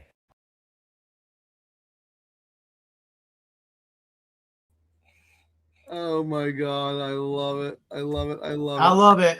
How can I meet Susan? I want to hang out with her. You got to join the support group, but I don't think you'll pass this. I don't think you'll pass the sniff test. They're going to have you pegged for a degenerate the second you walk in that door. Oh, man. That was fantastic. Look, we joke about the handicapping shows. Obviously, they're fantastic. They help you do your work. But there's every day a new handicapping show pops up. We've been doing this since summer at Del Mar. We honestly, Steve-O, we thought, I mean, this is the formula, right? We gamble, we increase handle. That's what horse players do. We thought there'd be 15 copycat shows. No one wants to gamble live. They just want to give out picks. So I love that you come on this show and you gamble right with us because you put your money where your mouth is. Well, last time I was on, I had egg on my face. So it was nice to, We have egg on our face all the time. White Abarrio. Have you not seen our crap talking to each other? Well, I think, it is. Everybody knows we win. And people know we win. And you can never cash a ticket on the show ever again. The info you gave us about that jock agent is worth its weight in gold because that is info that the CAWs cannot quantify. And everyone on this show heard it We talked about it. You even said Mendoza's better. I like the 5-pound weight break. Doc Agent, 2 horses Jock to choose from. He put the better Jock on. Yeah. Yeah, And that's the right better there, so Jock, if you're and listening, he you throw put that it on the 12 12. based on your info. So that was phenomenal. Did I add us incorrectly to the stage, Frank, or what do I do here? I have us up in the corner. We could just do this. Oh, there we go. All right. So we should probably look at what our millions of dollars we're going to collect. What are you guys alive to? So I can. I gotta look. Let me open my. I'm alive. The other ADW account, Kieran. I'm gonna look at. Okay. Shh, don't say it out loud. You're going to get in trouble. The quote unquote other ADW. We do have a nice meeting coming up next week. So, all right, Oaklawn. I have a $5 double to the 5 and the 6. The 5 is paying $601. The 6 is paying $170. Okay, I should have doubled up on that. I have a What's $20 the 4 double paying? to the 2. And you have a $5 double to the 2. That's paying $80. $20 double. So that's 80 times 4, $320, Frank. And then $10 doubles to the 1, 3, and 10. 1 is paying $340, so that would be $680. 230, so 480, and 143, so 280. So your pays are all. Yeah, I should have doubled up on the 6, but I threw that one in at the last second because I was really just do the 1 and the 5, but then I realized we also talked about the 6. I should have had that for 10, but hey, I'm very happy where I am.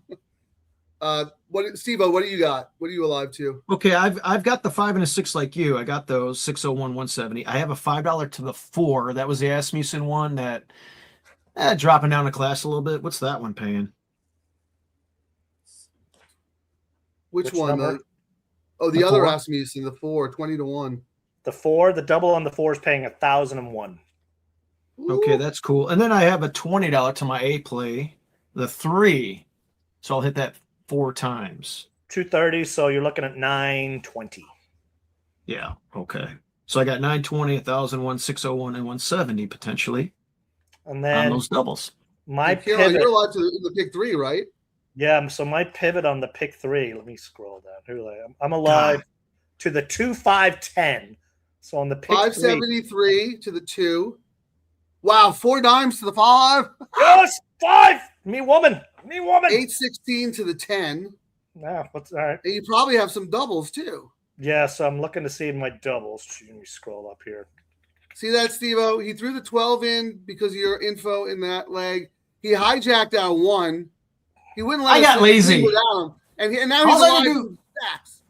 All I had to do was click the button real quick, and I had the 1 on backup tickets. Let me see it. So on the double, I've got a $5 double into the 2, 6, 10. All right, $80 to the 2. But you also have the pick 3, so that's going to be nice. 6, you have 170.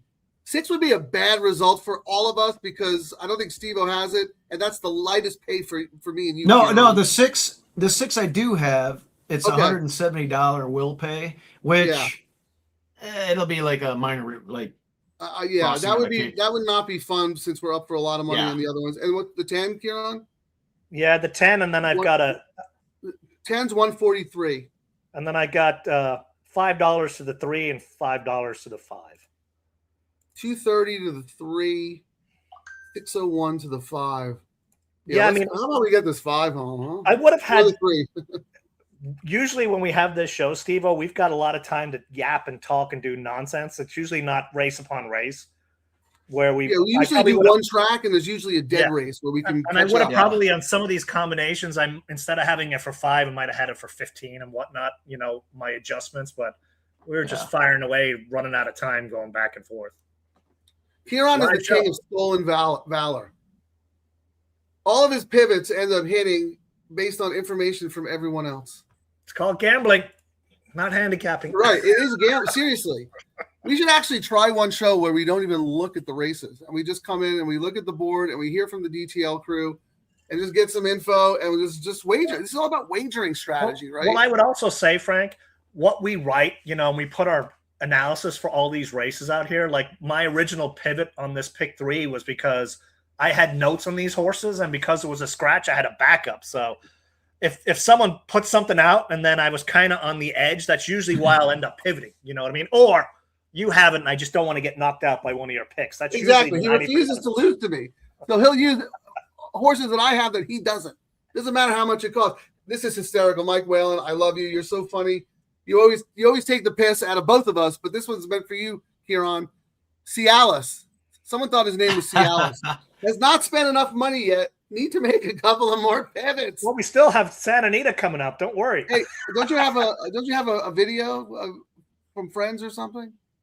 Oh wait, let me see. Where is that one? This is your theme. Oh yes, where is it? While you're doing that, oh, there it is. I found it. Go ahead. Pivot.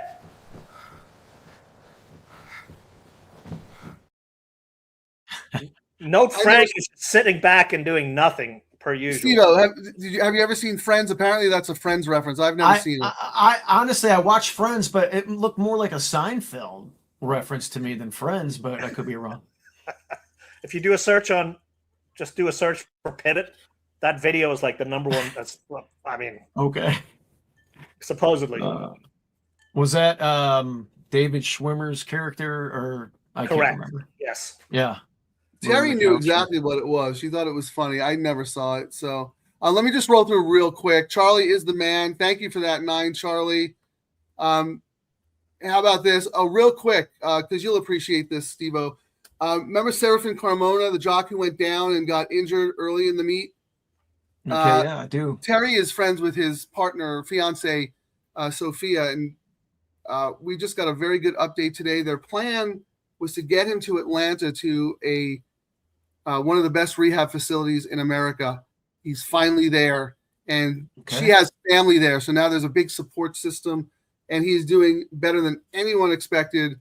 But as you know, it's always a long road when you have such an injury like that.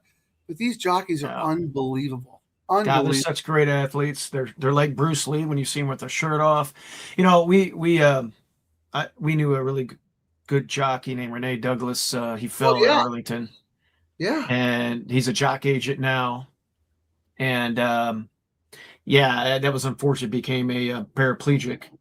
But you know, Rosemary Holmeister had a fall. She quit. Now she's a personal trainer and a real estate agent in Houston. Really good friend of our families. She rode for us for many years. I think she's in the Hall of Fame too. Female jockey. She was awesome. I was won like every horse for Asmussen one year. It was unbelievable. But to your point, this is actually perfect timing. I don't know if it's still going on, but the PDJF fundraiser telethon was today. So if you want to donate to that organization, every little bit helps, whether it's $5, $10, doesn't matter.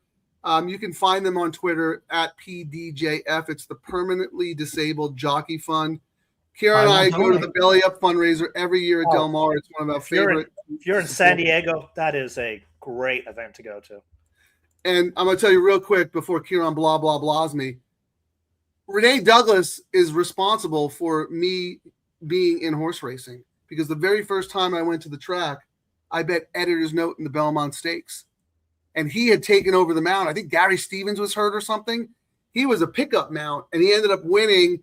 And I made stacks that day, my very first bet ever, and I got hooked for life. So when you see Renee Douglas, please tell him thank you, but not really. So, Frank, after Oaklawn goes off, we're going to have 9 minutes at Santa Anita. And I was actually just peering over there. The 9-2 morning line, the number 8 Rethink, the Fresh Shoe Phil horse, got destroyed on the doubles and the pick threes.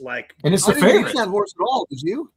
No, I did. Me neither. I did on a backup ticket, but it just to give you an idea, on the pick 3, it's paying 36. The next highest is Mars Magic at 57. And on the double, it's paying $15. The next highest is the 1 and the 9 at 36. So, Kieran, why don't we go there? Because we're not doing it. This is the pay leg at Oaklawn. So, we're not doing anything, right? I mean, let's prepare for Santa Anita. Yeah, that 8 got hammered on across both of those bets. And I mean, I do have it on backup tickets, but I did not. Oh man, I totally whiffed on that one. I don't have it horse at all. Yeah, I mean that's I my notes for that was Fresher for Phil, one last out going shorter. Was third, 2 back under Hara on the hill. 0 for 2 on the hill, blah, blah, blah. I didn't see it, but I guess maybe everyone's going, we talk about it a lot on the show, Frank. Some trainers, when the condition books, they're cold on one condition book and they start heating up. Maybe we're about to hit the period where Phil starts heating up again. Uh-oh. Yeah, but I mean, the horse looks too slow. And facing winners for the first time. Wow, I'm shocked by that. Yeah, facing winners for the first time is a big taboo for me. Hey,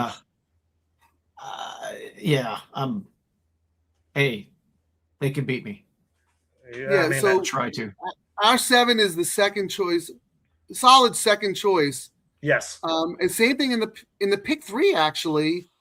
The 7 is dead in the pick 3. 180. Yeah, nothing. They did not bet that 7 in the pick. They bet the 1 and the 3, Mars Magic, more than they bet the 7. Yeah.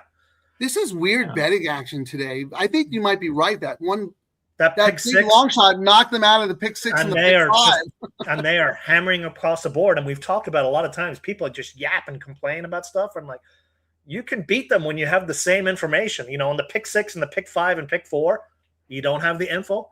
Doubles and pick 3s, you can kind of see where the money's going. You can, the odds changed on my exacta. But if you look at the probables and the will pays, the odds are correct. I don't get this nonsense. But it's very unfortunate because if you're at the track, you don't have your computer. It's terrible. But we have the luxury of doing that because that's what we do. We're serious gamblers. They're loading at Oaklawn. They're loading at Oaklawn. Okay. All right, let's watch this race, and then we'll come back and we got to do a double at Santa. All right. Good luck, everybody. 3 or 5?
Where's my double?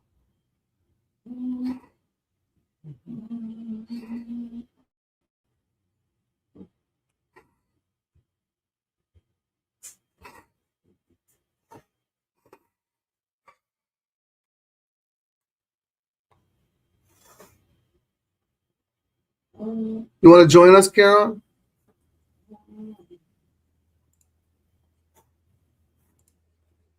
The worst one. I didn't have time. I only did it one time. I needed to do it multiple times. The worst one. One would have been good for me, but anyway, we all hit, right? Yeah, we all hit. We made a little money. Burl's a cool guy. My brother. Right? Yeah, we got 170, or was it more than that? Somewhere around there. 170. Yes. We'll 4 to 1 take on the it. board.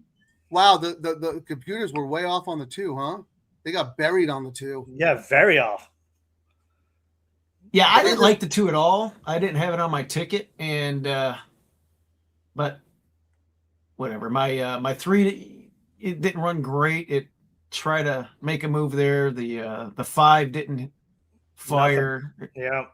I think earlier in the meet, the six gets tired and gets run down. Speed was holding today. Yep. Yeah, that was and makes White Abarrio even more impressive. That was my thought too, Frank. When we were coming down, I was like, "Oh, this is going to be like before. You know, the horse is going to get run down." But no, it just stayed on. All right, I won't be in any hurry to bet any of those horses back next time. That was pretty ugly. All right, off to Santa Anita. We now have money to spend. Well, wait, Kieran. I know you had the double, but did you also have the pick 3? I can't remember. I did not. I went 2-10-5. Ah, darn it. So I did not. I thought I did at the end, and then I looked, and I was like, no, it was the 5, not the 6 I had. So I should. If I would have added my 12, I would have hit that. What did that pay, by the way? Look at this right there, Steve-O. Yeah, I should have added that 12 in there with the White Abarrio single you have. I got lazy and. All right, we got 4 minutes for Santa Anita. We will not tolerate laziness on the show, Steve-O. The only one who can be lazy is Mark Gelding. I know. All right, let me see. I already threw my double up there. Let me scroll back 800 pages. So I got the 179 here. I singled the 9. Is this somewhere where I do doubles with some other horses? Yeah, you got. I singled the 9 in the last leg. Okay. Then you should. I should do some doubles. So the horse is into the 9 in the next leg. Who do you like in this leg? Well, I got 179 here. So I want to use 179 to something. I'm going to refresh because those payouts looked insane. And I'm going to go back. I was using the other ADW. So since we both have the 7, can you start with the 7? 7 into the 9 is 78. 7 into 2 is 554.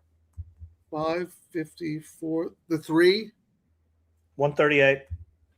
Okay, what did you say the 9 was? I'm sorry. 9 was $78. 78. The 8?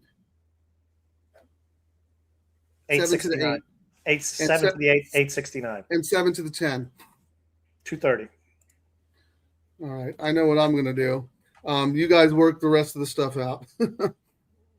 5, 10. You know what? The broodmare one first time asking has no siblings on the 2. You guys mentioned Jaramillo on Carla Gaines. And the work tab, looks good. I think you guys should look at the payouts to the 9 and the next because that is both of your single. Yeah. And make sure you have coverage because if you hit the pick 3, it might not pay a lot. You know what I mean? On this double, the lowest pay, if you went all in this leg, the lowest pay you're getting in the next leg is the 9 at 168. All to the 9 is 168. No, 7 is. Oh wait, sorry. You told me. No, I'm looking at it the wrong way. I was looking at the 9 in this one. 96, $52. So how many horses? 9. But you would also have the pick 3. Yes. But I think you probably want to play that one a couple of times more. Yeah, I mean, if you really like the 7 here, but then you could cover other horses for $5, like I'm going to do. Like I thought, yeah, the pays are again very juicy into the next leg. Like I don't even need to press. I'm doing $10 doubles. I've got 7 with 1, 2, 9, 10, and then I've got 3, 9, 8 with the 9. I've got enough coverage where I don't think I need to do anything, and I'm doing the $5 stuff. But the pays are. Who are all the horses you're using in this first leg? In this first leg, I want to make sure I have all. In this leg. Oh no, I'm sorry. In the last leg.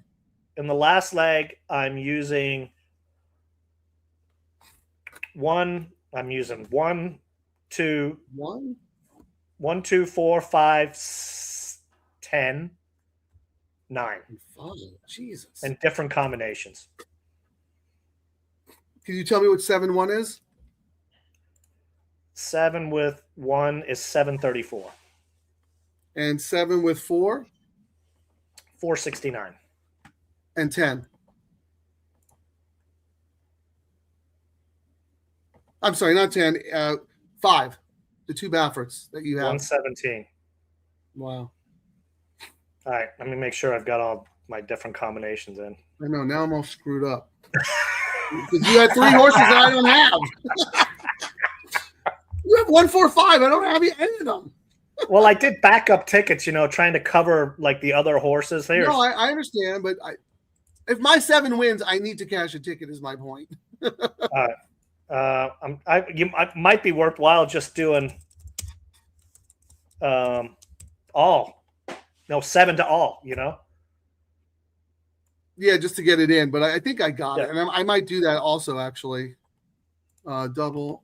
All right. That's if I didn't show it earlier, that was what I was doing. I've got 7 to. Where are they? Do I have some time still? 0 minutes, and they're loading in the gate, Frank. Oh shoot! 7 to the 3, 10. Oh my god! I got to get my last one in. I got to get my $20 double in. Close. I use numbers. I use my numbers to the 2. It's $45. So I did it, Frank. If yours doesn't go in, I'll cut you in on it. 10, 9, 8. I think I got all mine in. Sorry, guys, we can't post this. This is what happens when you do 2 tracks and there's no dead race. Yeah. I think I'm in. I'm gonna see if I can get that all in real quick. We're at the gate, so I'm going to pull us all out. Oh. They're off. Good luck, everybody.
Ooh, I love you guys. Boom, shaka. I love you guys. I love you guys. You guys convinced me to throw the 7 in. I had the 1-9. I'm like, you guys love that 7. Thank you. That was all Jaramillo. I think any other job, we get pipped. I thought we would get run down. I don't know. I thought that horse home. Unbelievable, Jaramillo. I thought the exact same thing. You don't realize on that course, that horse usually would have caught. Jaramillo did that perfect. If he'd not done that little kick when he crossed over the dirt, Frank, that little separation was the key to, and that's how you win on the hill. Wow. What Jaramillo did with that little kick, like some jockeys will hold it for late and then they lose all the momentum. That was the difference in that. That was a fantastic ride. You're absolutely right. Down the hill, that's where you make the winning move if you're on a speed horse. Yep. I heard an interview with Migliori like 15 years ago, and he said the best move he ever did as a jockey when he was on a speed horse, and right when they're leaving the backstretch and entering the far turn, you rip it open. Yep. Because everyone's comfortable, right? Everyone's in there. They're all happy with their positions. And then all of a sudden you ask the horse and you scoop by 5 lengths, and now you got a 5-length lead, and now they gotta come chase you. He called it rip it open. I was like, oh my god! Dirt crossing, when he angled him too on the dirt crossing, and then he got across, and then Jaramillo absolutely won that race.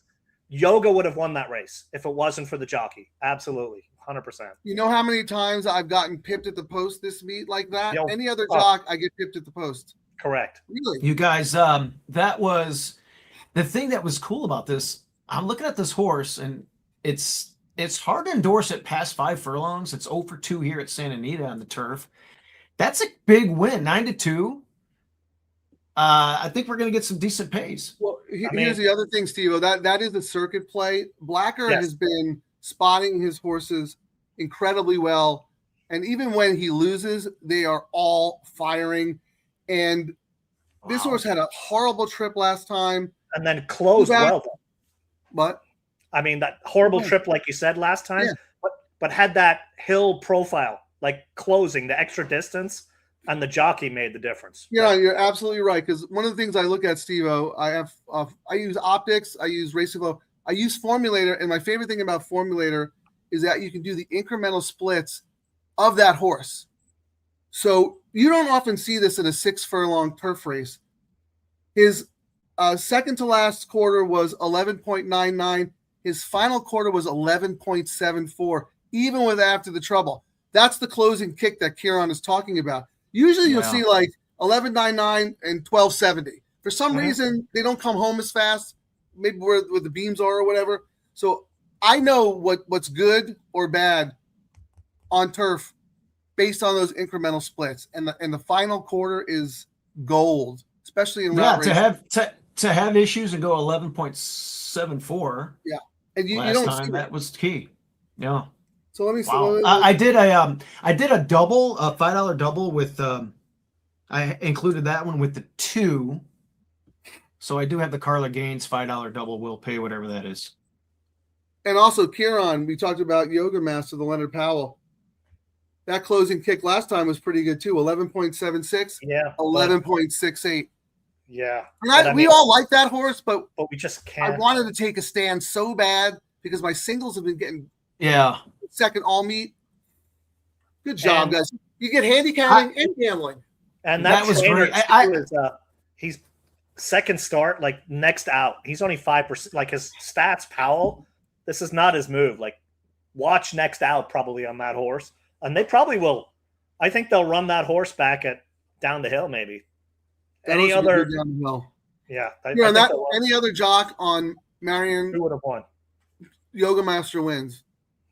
He made Yeah, the that winning was move awesome. over the crossover, and he carried that horse home. I mean, All right, we got I would our have- wheel pace. Let's see where the Oh, sneaky. let's go. We Yeah, got I got so yeah. I'm not alive. 9 is the favorite at 97.50 Okay. Okay. on the double. Second choice is the 5 at 154 McGregor. These are choice, doubles? Third choice is the 3. This is $5 doubles at 180, and then Yeah, it starts my- getting up there into big money. What's the land. 2? I don't have a double to the 9 because I have it on my $826. $826. Okay. Now? I'm actually alive on that. I did 7 with all, so I'm alive, and that $45 bet. I'm kind of shocked at the pays. The lowest pay I'm looking at is 197. That's not too shabby for having. Not bad. Yeah. And then the pick 3. What are you guys alive to anyway? So we can go through. All right, my pick 3. I have both pick 3s alive to the 9 on both of them. So on the regular pick 3, 239 for the. Okay. And let me go and see if I can get us the all turf one, because I would think that's going to pay some. Hang on, let me see if it's up there. All right, what are you alive to, Frank? I'm going to take a screenshot of my express bets because I don't remember. But I just got a phone call from my buddy Joe Marcello because of this show, and I'm going to have him come on to say he bet 1,000 to win on Marion Cross. He's the happiest man on earth. Oh, nice I'm gonna job. put him in to Damn. say hi because this is what we do. We handicap and gamble. Every show should be handicapping and That's gambling. What awesome. sucks, Frank, if we weren't scrambling between Oaklawn, and we said it before, we were going to start doing win bets on the horses. We both should have had even $10 on that horse. We kind of, yet again, we messed up. $10 is no bucks. Come on. But still, you know what I mean? We should have had Yeah, I know something. what you mean. Just Hey, Kieran, Yeah, what do we no. always say? Even when you win, you lose. yeah, I mean, That's the horse player's lament. yeah. Wow, that's nice. A dime. I like it. Yeah, I What want to people come say on. is like, I want him to come on and do a plug for us. yeah. I got to send You him know the link. you're a horse gambler when all you talk about are your bad beats and you can't even remember what you won. So how do we get the all turf 3? I'm doing that right now. It's not gone up yet. So you got to go to the betting, your ADW, and then you go to that special bet, and then you look there. All right. And I'm going to go back and look at my pick 3. But some of them just don't have it up, which is annoying. And some days they do. And today is one of those days where they do not have it listed, which is annoying. They don't even have the pool totals in. Maybe you can go to that other ADW, Frank, and see if it shows. The other one. The other one. Yeah. There's another one? The one that we have the QR code for? Oh, wait. Yeah, I gave up looking for that QR code. Oh, I use that QR code. I got $40. Do you I use think the that's the racing one you're club? talking about. The one that's Oh, I thought. Oh no. Okay, I thought you were talking about Twin Spires. It's an Twin inside. Spires. It's inside. Don't say that name on. We Oh my don't God. say that name on this show. Okay. We're gonna get blackballed. Don't say that name. Well, I was just gonna say at the NAC, I got a card or whatever. It was free money. I had to use it. We look. The more opportunities for horse players, the better. That's all we care about. But we want our messaging to get across. Steve-O, how great are these wagers? Like, are you sold? Yeah, I mean, you I'm spent sold. 3 This hours is with fun.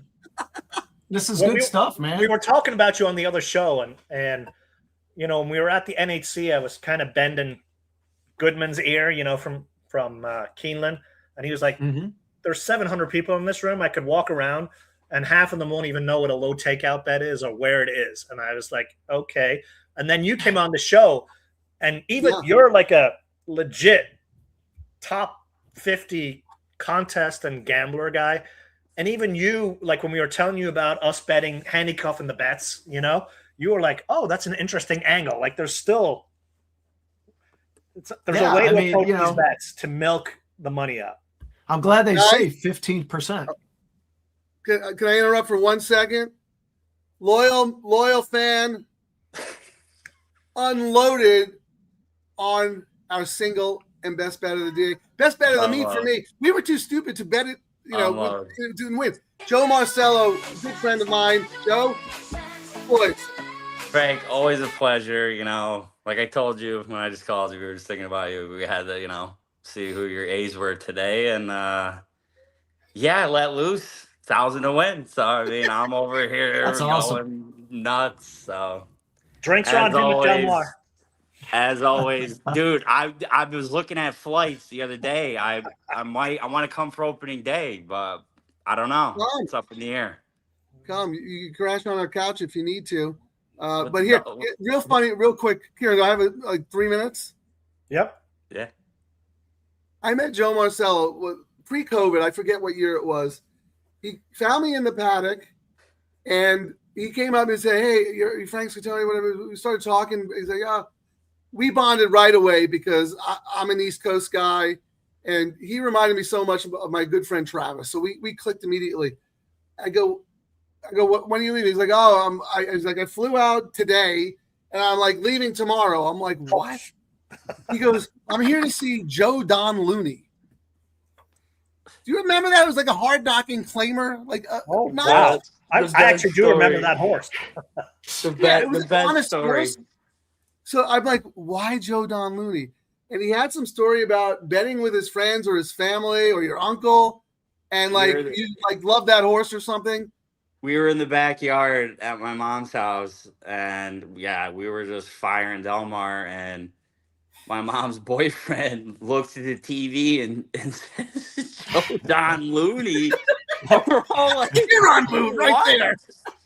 Dude, we're wasted. I mean, we're drinking. It's Del Mar. You already know. It's late into the night, and it's like we're betting Joe Don Looney, and he won. And that was so he paid for your flight. Well, this was before. This was like the first time when we found out about him. So like when I flew out, it was like probably a couple years later after, you know, that summer. It was either a year or two after. It wasn't the same year though. It was different, but. Just a crazy story. But most people are like, "Oh, I came out for Flightline. Oh, I came out for journalism. I came out for Joe Flightline Marcello too. comes out for Joe Don Looney."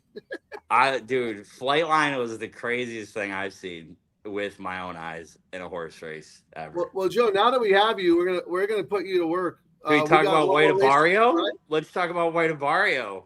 Oh yeah. I mean, Single. dude, why are they going to the lead with that horse? I mean, was he that cranked that I it's think like that was a you're going to workout. the I really front? believe that was a workout for sovereignty. I don't think he was in it to You're win kind it. of right, because if you watch him, he's kind of Put a little right. speed in him. Yeah. You know. I got Well, I the saw- all turf pays outs if anyone's interested. Yes, the I don't. 9. I'm not alive to that. 9 is paying $250. All right, better than nothing. I'm alive to the 2 that's paying $14.06. I'm alive to the 10 that's paying $6.56, and the 1 paying $17.96. That's good. So interesting pays. I'm trying to figure out why I did some of the bets I did, but that's called degenerate Because gambling. you're drinking and firing away. That's what we do. Joe, did you play any multis or just the win bet? Dude, I was getting killed, bro. I played the Keeneland pick 5. You know, it paid like $342. You know, I lost a little bit of money on that because you know how I play my pick 5s. I play them fat because I'm Right. trying to catch Yeah. bombs and nothing there. You know, lose money on that, and then I put something quick together for Santa Anita because I didn't really look at it ahead of time. I don't know. I really like when I looked at the card earlier. I was like, this could pay, but I was like, I don't know. And then in the stakes, I think Almendaris, like, yeah, he had the 58 bullet coming in, so obviously the horse was ready to roll. And It was bet, really bet. I mean, you look at the last race; they went so fast that Tyler had him so far out of it, and he came like a train, just like he did today. Obviously, he just. You know, like Gosford was like one pace, and the whole race was just kind of like the 7 ran second by a weird nose. It's like, yeah, I mean, so now, yeah, I was that was massive for me today, bro. I will That's a say, nice bet, Frank, though. I like it. yesterday you asked me, Frank, if I'd done the win parlays for Santa Anita. I did them this morning. The pick 3 paid 70% more. The double paid 50% more yesterday at Santa Anita. Yesterday? Yeah, we didn't do a but show yesterday, but we did not do a show. And if we'd actually done a show, Frank, they would not have been down 20K on their late double, especially with that long shot. I can't believe their double was down. That's incredible. Because we didn't do a show. Because we would have, I had that pick, you know, with the scratch. We would have absolutely hammered that double, and it paid nice. It was like 127. We would have had it a couple of times, but you know, and the DTL crew's not around, guys. We're a gambling show, not a handicapping show. So, Joe, do you play the low takeout high minimum wagers? Because you have to if you don't. You have to play the $3 late pick 3 and the $5 late double. Only like my handle is California pick 4. I was all about the pick 4 and the early pick 5. I've totally stopped betting those bets, and my handle's up probably 10 times. All I bet are these all turf, late pick 3, late double. And I know you love the pick 5, so still play that. Yes. Then come back and play the late pick 3 and the I'm telling you, dude. So no, I totally agree. My buddy's all over, you know, both of those bets because of exactly, you know, the benefits that the bettors finally getting, you know, the low takeout and all that stuff. I agree. It's, you know, they're paying great. There's no denying it. Your friend has to like and subscribe to our show. You know that, right? Dude, I'm going to tell you, though, the best bet, I don't care what anybody says, the coast-to-coast dollar pick 5 is the best bet. We've done They did do it. Yeah. Dude, it is the bet that I've literally become obsessed with hitting, and I hit it on Easter Sunday. I hit it. And I'm so glad I'm on the show right now because I've been wanting to talk about this with somebody because I've been ranting about it with my clients, and they're like, have no idea what I'm talking about. They're like, blah, blah, blah, you know what I mean? So I'm like, okay, dude, the day when Cornucopian won, you guys remember what it paid that day? No, we don't play it, but one of our DTL crew members loves that bet. Dude, it paid $4,700. And I'm gonna tell you right now the odds of the horses that won in that sequence. Okay, it was 12-1, it was 9-2, it was 18-1, and it was there was another price like 6-1, and then Cornucopian 2-5. and it Single, paid yeah. 4,700 for $1. And I used Sub Sanador off the layoff, which is really kind of stupid because he was never going to win that race. It was a pool scoop. We only talk to about Sub- wins on this show, Joe. We don't talk about these. But how about this, Kieran and Steve-O? Maybe next week or a couple weeks we do a coast to coast and we have Joe on. Yeah, that'd be great. Try to I hit would love it. because I know Yeah. it's Gulfstream, so I know you're good at Gulfstream and of course. And this is a good time because they put the toughest races, these claiming rat races where it's like you can't even, candy cap onto PETA. So that's Terry why I like says you it. need a haircut, dude. You Dude, don't my cut your hair's own hair? wilding out, bro. I got nothing in it. I just let it flow. Joe's also a hairstylist. I'm a So we went barber, to Florida yeah. for the Pegasus 3 years ago. He cut my hair, but he had to watch YouTube videos to cut Terry's hair because Kieran, you know Terry's hair, right? Well, listen, No I'm comment. not. Nice I don't try know. trying to trap me. All right, Joe, we got to get back to work and maybe I have to head. Nice job, this. Joe. We really Nice appreciate job. you coming on, dude. We'll have you on Appreciate you guys. Let me know about the coast to coast. I'm so glad you pet 1,000 and hit it, dude. Congratulations. Frank, thank you as always. You fix the good. DTL Crew, that's what we do. All right, man. Take care. See you guys. That's good All stuff. right, that's awesome. Like real stories from in the trenches. And not shy at the window. I like that. Oh no, not he's too- a heavy better. Yeah. He is a real heavy better. He Yeah, put some nice five bet. tickets together that are $500-600 Yeah, bucks. my pick 3 and my all turf, the 5 is my danger horse. That's the favorite. It's only on my backup tickets that would totally crush the buzz. We need Larry the Hedgehog here to try and figure something out for you. I'm covered to everyone except the 7. I just bet $20 or $10 on the 7 as a little bit of a hedge because I think my payouts are pretty darn good. Did Yeah, you I've do got the a. payout, Kieran? I didn't. I was talking to Joe. Well, I've got an all from the 7. I've got all in this race. So my lowest on the double for $5 is 197. But on the Let's do the pick 3 because I think we're all alive, right? yeah, the pick 3. What are you alive to? 3, 8, 9, 10. 358, Nice. 2000. 8's 2K. Oh no, 8 is 2000. Wow. Conquer We Must is the Simon Callahan horse. Yeah. 2000, and the 9 is 239, and the 10 is 620. That's fantastic because I also have doubles. What are you guys alive to?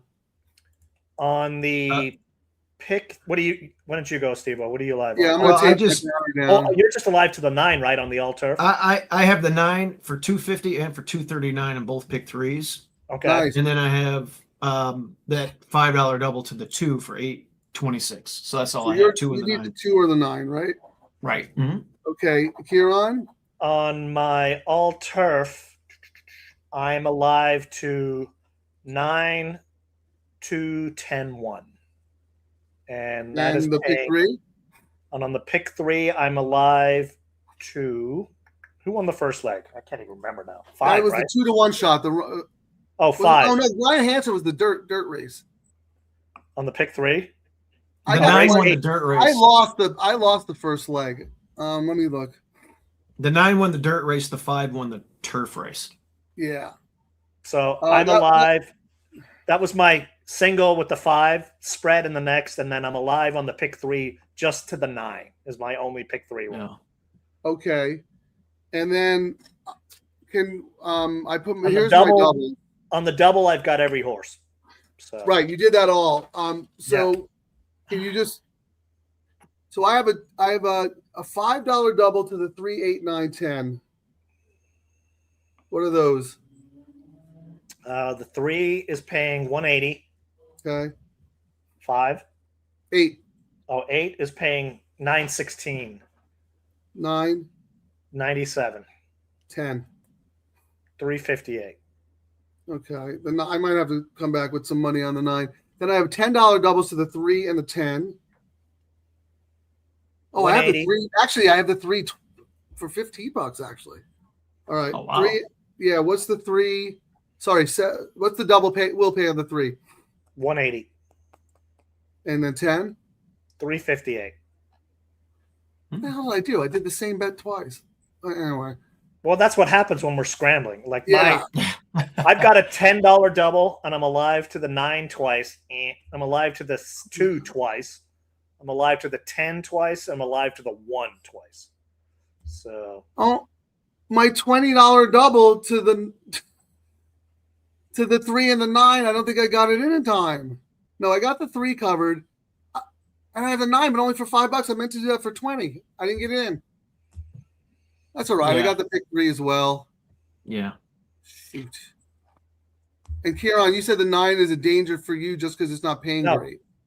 The 9 is a danger because it's not paying great, but it's paying. I'll get 250, 239, and 200. So I'm okay with the 9.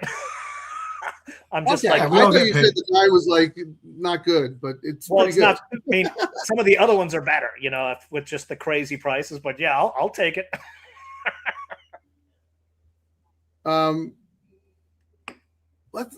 We all have the 2, right? Well, then we wouldn't hit the pick 3. I want us to hit both. Yeah. So the 2 or the 9 for Steve-O. No. Well, you know I wonder if I should do anything like an in-race wager. The Baffert horse, interesting. The JJ one, a lot of money to win versus the place and show. There's more money coming in place and show on the Phil horse, but I'm not shocked because we kind of talked about it earlier how unlucky Phil has been at this meet, but maybe this is when things turn and he starts dominating. I mean, this is right now the next 2 months where he preps his horses for Del Mar. They're going to start heating up now. Yeah. How about this, guys? Double carryover if the 1, 2, 7, 8, or 10 win. Wow. Double carryover? Oh, that'll be a big – tomorrow's going to be big pool numbers, Frank, if that happens. Wow. I mentioned that on Chappie and Gino's show because I thought it was really tough races. And we saw, didn't a bomb win the first leg? No. Right? The Hector Oh, the pick 6, yes. That was a 1, 2, 3. The second leg, a bomb won at 20-1. Yeah, 19-1. Lovely and Medaglia, yep. And I mean, the chalk was nowhere. Like the chalk, the second and third, the first and second choices were third and fourth. Nothing. And then that 7 probably screwed up. I mean, we kind of saw, I guess we should not be surprised, Frank. All the crazy betting we saw today, that long shot really knocked a lot of the rebate guys out of the game. Right. And then he's scrambling because the wacky. Yeah, and they were spreading big money with the rebate to kind of get some. Yeah, they got hammered on that pick 6. Listen to this. I don't know. You may have done this while I was talking to Joe, but did you do the pick 4? The 5 is the favorite in the pick 4 over the 9. The 5 is paying 139, and the 4 is paying 174, and then the 3 is very close at 193. On the pick 5, also the same thing. The 5 That's is the Baffert horse. Yeah, McGregor. Yeesh. That would totally favored in those wagers. That's crazy.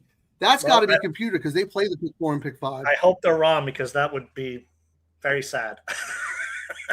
Well, but you have a double, right? I mean, yeah, but it's not.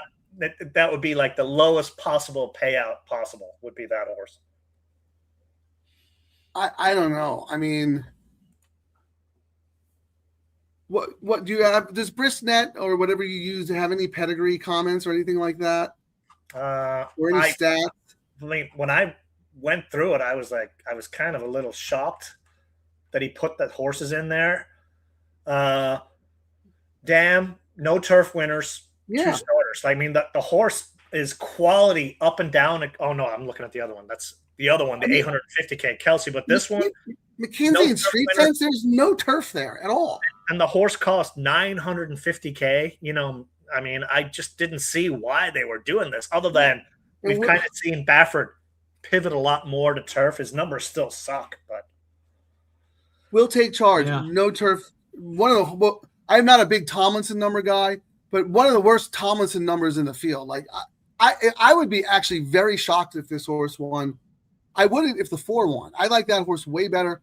But Kieran, you're right. JJ gets the pick, right? He picks. I mean, he's always on. He knows. He's the. I mean, not that Giroux is a toss away and he gets a lot of winners, but JJ is always, that's his go-to guy. And for people who don't realize, Baffert is very loyal. If you're loyal to him and you go on every horse he wants, he is very loyal to you. And this is his guy right now. That's right. If you choose Baffert over Dabano, he'll put you on everything.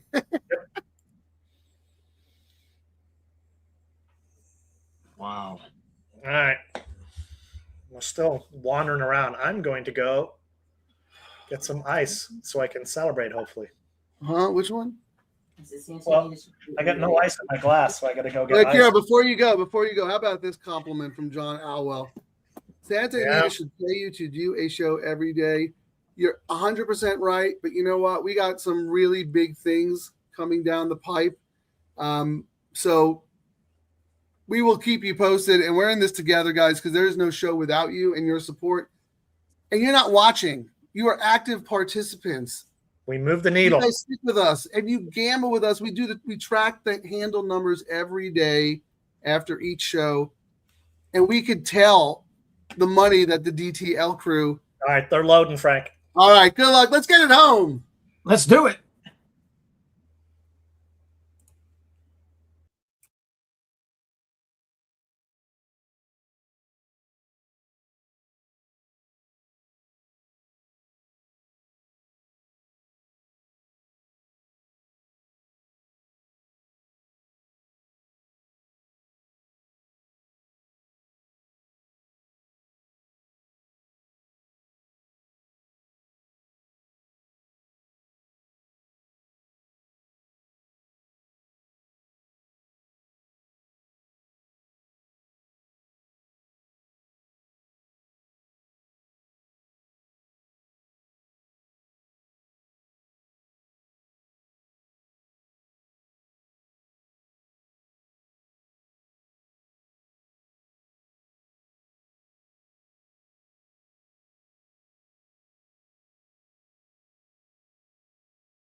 Steve-O, you realize you have to come back on the next show because you're a good luck charm. And everybody hit everything today.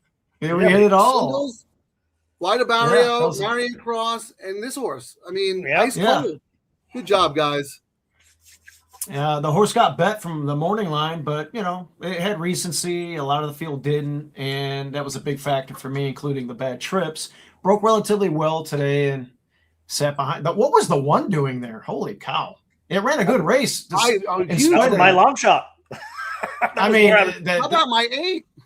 My 8. The 8 too, yeah. Oh, man, my 8 would have been good for me. 2,000. I wish I would have played the trifecta in the super, but the one was really keen. Tried to drill through there, put a peg through a round hole there, and the 9. Look for that horse next time. Oh, 100%. And I threw it in because Baltus is really good.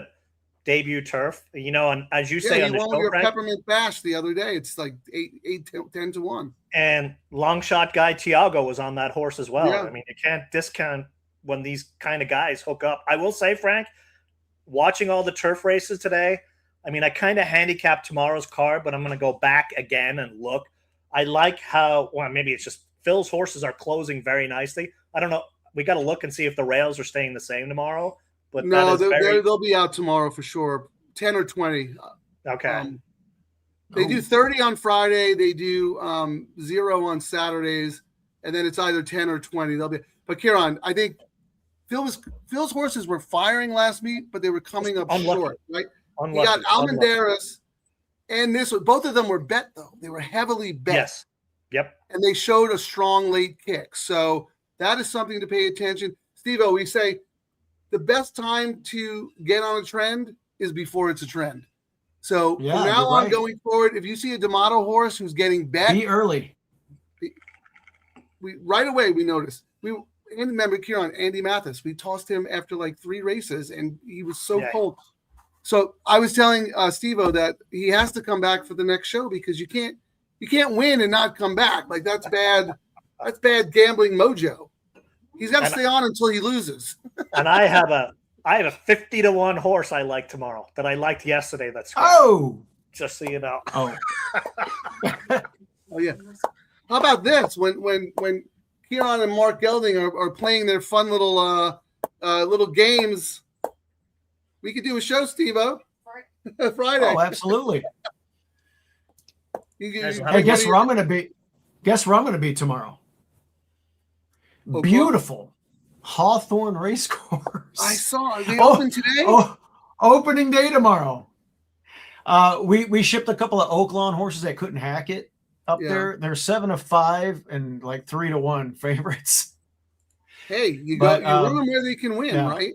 So they're like are they going to have horses? They're going to have field sizes and everything? Tomorrow's opening day. There's 7. It's a 7 race card. We got a horse in the first race, but a 4-horse field premium that ran at Oaklawn. He should be tough. It's a 5-panel race, and then we have two. So we should take all the money we won today and bet to win on your horse tomorrow. Well, I'm not saying that, but I'm going down there to say cheese and get the win photo. See, I don't know what they're going to getting Hawthorne information, ladies and gentlemen. Do they have any low takeout wagers? You know what? They usually do. Jim Miller was always bragging about it. I think the pick 5, the late pick 5, I guess they're going to start it in race 2. Okay, that's a little because there's only 7. There's only 7 races. Okay, but I don't know. They're having a lot of problems. Tell them about these bets because the Santa Anita handle is off the chain. Yep. And actually, Kieran, Oaklawn did really well today too. Coincidence that we did a show? Maybe, maybe not. Maybe. I was actually. You guys figure it out. I was doing the win parlay, Frank, and my numbers came out that 231. It paid 239. Considering you had a second choice and this, which bet? The pick 3. Okay, so it paid more. Yeah, well, they were all over that D'Amato. That went off at 9 to 5, but it still paid more because of the 15%. Kieran, what time is your procedure? During the show. Well, you could do it from the phone until they give you the drugs. Let you have phones, but you're going to be in prep. They're going to put a nice warm blanket on you, and you're going to be there in the waiting area before you get wheeled in for like 35 minutes. Well, come on, how long does that thing take? Who knows? You got to come on at least give your picks. Yeah. Before they give you the drugs. I'll put my picks on. I'll put them on in the morning. Well, we'll think about it. And Saturday too, we got to figure something out. So Frank, yeah, Steve-O, you're a good luck charm, man. You gotta come back. It was fun. I always have fun coming on here. I did the $5 win parlay, Frank, for the double. Yeah. Should have paid $78. It paid $97.50, 30% more. Well, 25, 30%. So here it makes a difference. We've shown a lot of that is because we hammered the 7 in the first leg. Yeah. And I mean, at Keeneland where they have the $1, you were losing money on some of those bets just because it wasn't the higher and it lets them cover. The key with the low takeout is not just doing a low takeout. The key is a low takeout with a high minimum. That's where the separator is. $3, $5. $3 and $5 is what the separator is on that bet. Yep. And I will say, like, both the pick 3s that I hit, I would not have hit the one with the dirt race without our guy Charlie. Yeah. Is that his name? So I want to give him Charlie a shout out. And I was all about the 1 and 9 in the second leg of the all turf, and you guys convinced me to add the 7. So I hit both those tickets, and I would not have hit them if I did not come on the show. Mike Whalen. I played the 7 because Frank planted his flag, and then you guys agreed with me. So here's the thing. Once again, I messed up. I mean, I did pretty good today. I wrote down I wanted to do a $20 double with the 7 to the 9 because I knew that was paying the least, and I didn't do it. So I was supposed to have the double 4 times. You got sidetracked. Well, I don't know what happened actually, because that's something that happens to Kieran. That doesn't happen to me. I'm like happens to me all the time. I'm not complaining. We did pretty good. Kieran, Yeah, you want to know the pool sizes or anything like that? I was actually doing the win parlay at Oaklawn, and I can't believe that's kind of shocking to me. It paid it had to be good with the favorites out. It paid $977, but the win parlay says it should have paid $2,000. So it paid 50% less. So I'm trying to figure out why my math or AI just went. Let me do it. So, Steve-O, what we're doing is we're trying to see if you just did a $3 win parlay for all 3 races and just carried your money over, would it pay more or less than the actual $3 pick 3? All right, Kieran, let me try it. Let's go back and look. All right. I mean, it's like every AI service. You know, the money, all these companies are spending hundreds of billions of dollars in jacking up our electric costs so we can do these stupid searches on AI. But once they get us all hooked on it, it's going to be like Netflix, where Netflix was like $2 and now it's like $40 a month. So the same thing with these AI things. It takes you like $50 to get one correct thing done. All right. What do we have in leg 1 there? In leg 1 at Oaklawn, we had $17. Let me just look. That was which horse was that? My pivot. That was the 12 that we talked about. Yeah. All right. 17. Yep. Okay. 920. That was Abarrio, right? Yep. And 1020. I can't even remember who was that. I know I hit it, but Carrie's Kiss. Oh yeah, I only had it one time. So what was it? 1020. Correct. So I like to just test my math skills. So 17, half of 17 is what we'll call it $9. So 17 plus 9, Kieran? 26. 26 times 9. Like 240, 50 or something like that. All right, half that, like let's call it 125 times 10. 1,200 and something or other. Half that, 600. The win parlay should pay around 600. What did you come up with? I came up with 2176, which is why I thought it was weird. No way. Yeah. I just did my quick math. It should be around 650 or so. That's why I was saying it did not sound right. That's why. 598. I said 600 exactly. Okay, and it paid 977. Paid 977. Yeah, so it paid 70-80% more. And we would have hit that if we had more time to analyze that.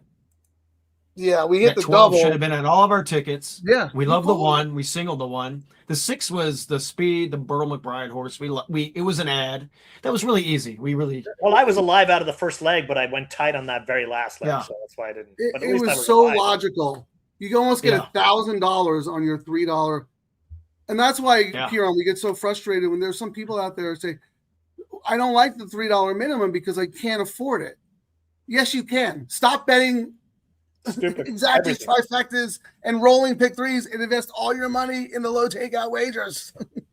Just paid it once. It paid $977. I paid a lot of money. It's huge. I mean, so we have a theory. We've only done Keeneland a couple of times, and they only have the $3 late pick 3, and it's not nearly as good as Oaklawn and Santa Anita Park. We think for this bet to work and pay more than the parlay, you have to have the late pick 5 as well for $5, because that limits what the computers can do with their bankroll. It's a lot harder to cover $5 combinations than $1 combinations. All right, you want to do the double, Kieran? Yep. Hold on. Which double?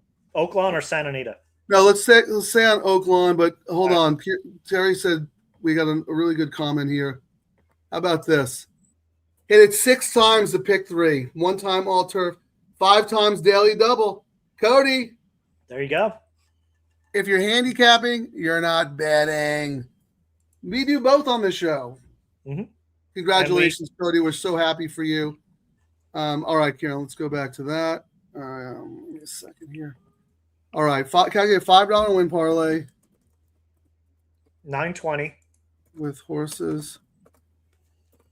That paid $9.20 with 1020. All right, Frank's rudimentary math. What's half of 920? Let's call it 450, right? Okay. So 9 and 9 is 18 plus 450. We'll just call it 24. You want to call it? Okay. 24 times 10. 240. Half that, 120, right? Okay. What did you come up with? I didn't bother doing it because I All can right. see the So I'm going to say around 120, 130. 117. It paid 170. It paid More. 50% more, 40% more. I mean, Like if you're sitting here complaining about some of these clowns on Twitter, I've actually stopped engaging we them stopped. because I think they're just planted. They're never negativity. going to get it. They're never going to get it. Even They when don't they want get to it, they're get not going to be happy, Kieran. I don't You think know they it. want to get it. I think they're one of. I think all those accounts doing all that chatter. Social media is all about the negative stuff, and if you look at the amount of followers they have, it's because people follow negativity and they want to talk crap about everything. Steve-O, we've been putting this messaging out since Summer Del Mar, so like 8-9 months, and we've gone way beyond to try and help horse players. And now, if you don't get it or you don't want to get it, that's on you. We're happy with our DTL crew. Look at Charlie. If people are not watching, they must not like money. It's true. You want to do Santa? And Steve-O, if you have to jump off, you can jump off anytime. We don't want to keep you. But we do this recap because we want to, prove our point. So thanks for coming on, Steve. Well, I mean, when we do Oaklawn, Oaklawn, unlike Keeneland, they got high minimum hedge bets. If you're out of the pick 3, you can come back and figure it out with the double. Can't do that at Keeneland. Oaklawn, if they actually had someone who could market this stuff or listen to people, they could really blow their pools up. But it doesn't seem like they want it. Let me tell you what their pool sizes were. They were really good. I don't know what they were last. You want to try and find last year's Oaklawn Park Handicap? Yep. Was it the same date? Probably around the same date. I know Steve-O would know it that more than I would. This is probably the best they've ever had. All right. So you find the date? I do. Well, I just looked at last year. They had 12 races. Oaklawn Handicap was on the same time last weekend or last year. So, okay. Wow, 2 years in a row. Same 1.2 last year as well. And this thing's not a grade 1. That's crazy. Okay. All right. What are your numbers, Frank? All right. So, Steve-O, this is a little different because they didn't have these low takeout bets, but we still like to see how the handle is growing or not. So the double, Kieran, 298, 926. 158 last year, almost 100%. Destroyed it. Yep. Wow. Yep. Okay. I'm just taking a screenshot real quick. Okay. So double did better than the pick 3, 245, 258. Pick 3 last year, 166, up 50%, Frank. That's our degenerate DTL crew. No, yeah, exactly. And Steve-O's giving out singles. He's giving out inside information about jock agents. I mean, come on. Let's look at the pick 4 and pick 5 because we've noticed at Santa Anita, those pools have been down while our pools have been up. Very curious to see. I'm going to guess they did better just because everyone was betting that, that race. So pick 4, Kieran, 392,161. 295. Up. Yeah. Okay. Yeah. No, I expected it to be up. But again, the double is 298. Pick 4 should have been 800,000. Pick 5 should have been over $1 million. Pick 5 was 499,450. 404. Small growth. That's yeah. So percentage wise, we crushed them, right? Yep, 50 and 9. Yeah, like this is where you want to be. And let's see the Santa Anita live yet. Yeah, I'll go to Santa. You could find the equivalent date for them. And then I'll get. You want to do the parlays first, or you want to do the pools? Well, let's do the Let's pools. do I already the got pools. We're doing the pools. We'll do the pools. Okay, race 10. Come on.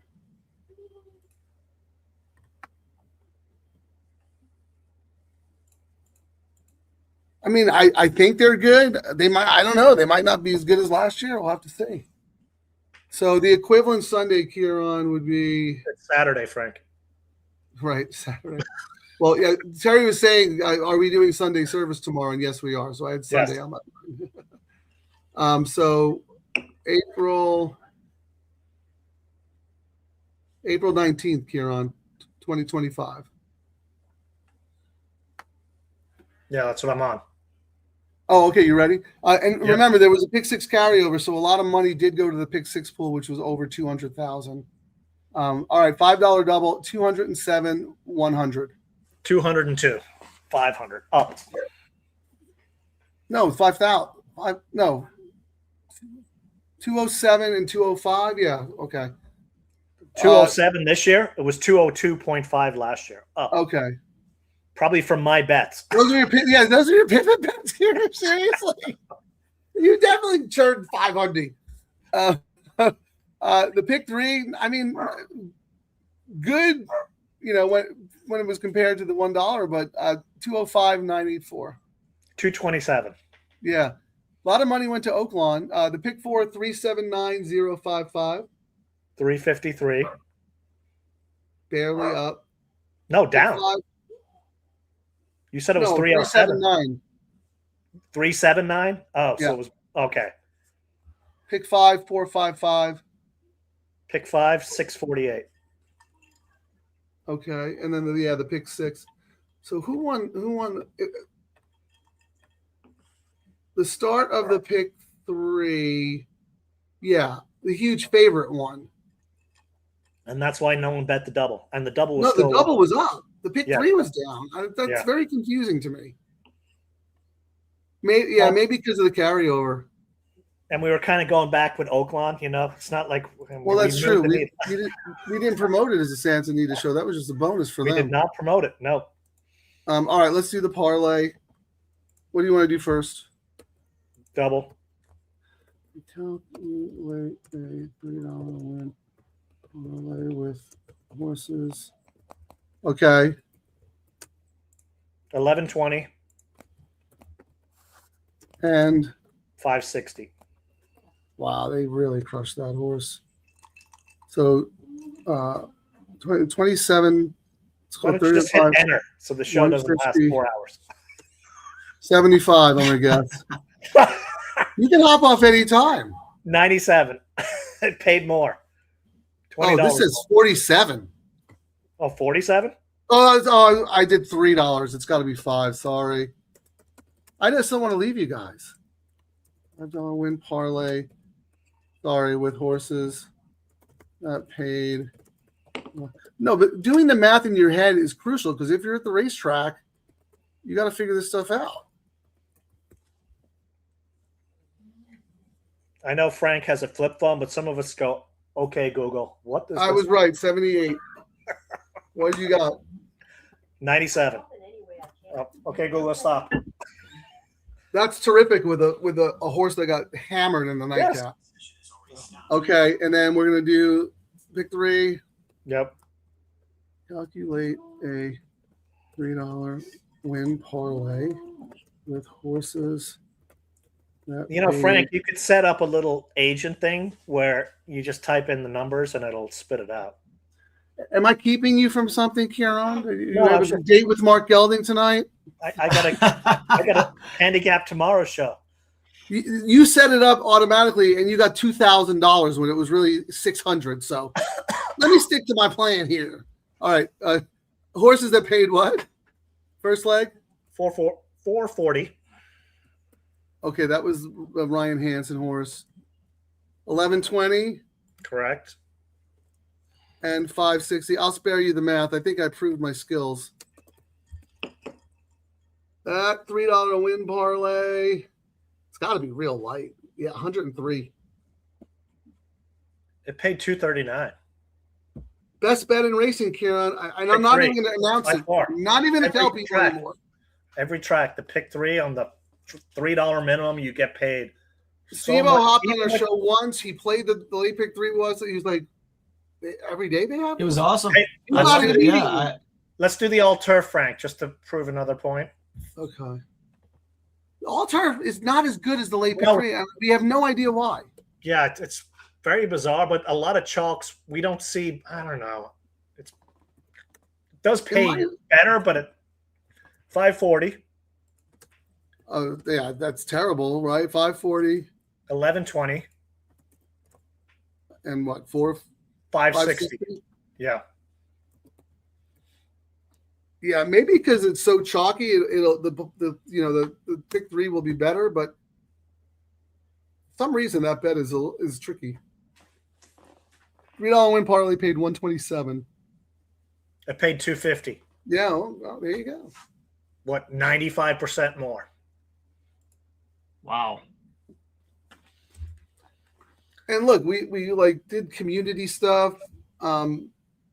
We pivoted, we added stuff, inside information from you. Charlie's a good workout. He's a good eye for the workout. It gives you it's just incredible. So yeah, I think I was looking at my P&L, Frank, and I paid for my bottle of Hennessy today. So I churned $8,000 and I won $8,035. So I'm ahead. But you get rebates, right? California gives good rebates, don't they? We're in California. We don't get squat in California. We don't, but we have a phone call with an ADW that is extremely player friendly, and we're going to try to set up some stuff for the DTL crew.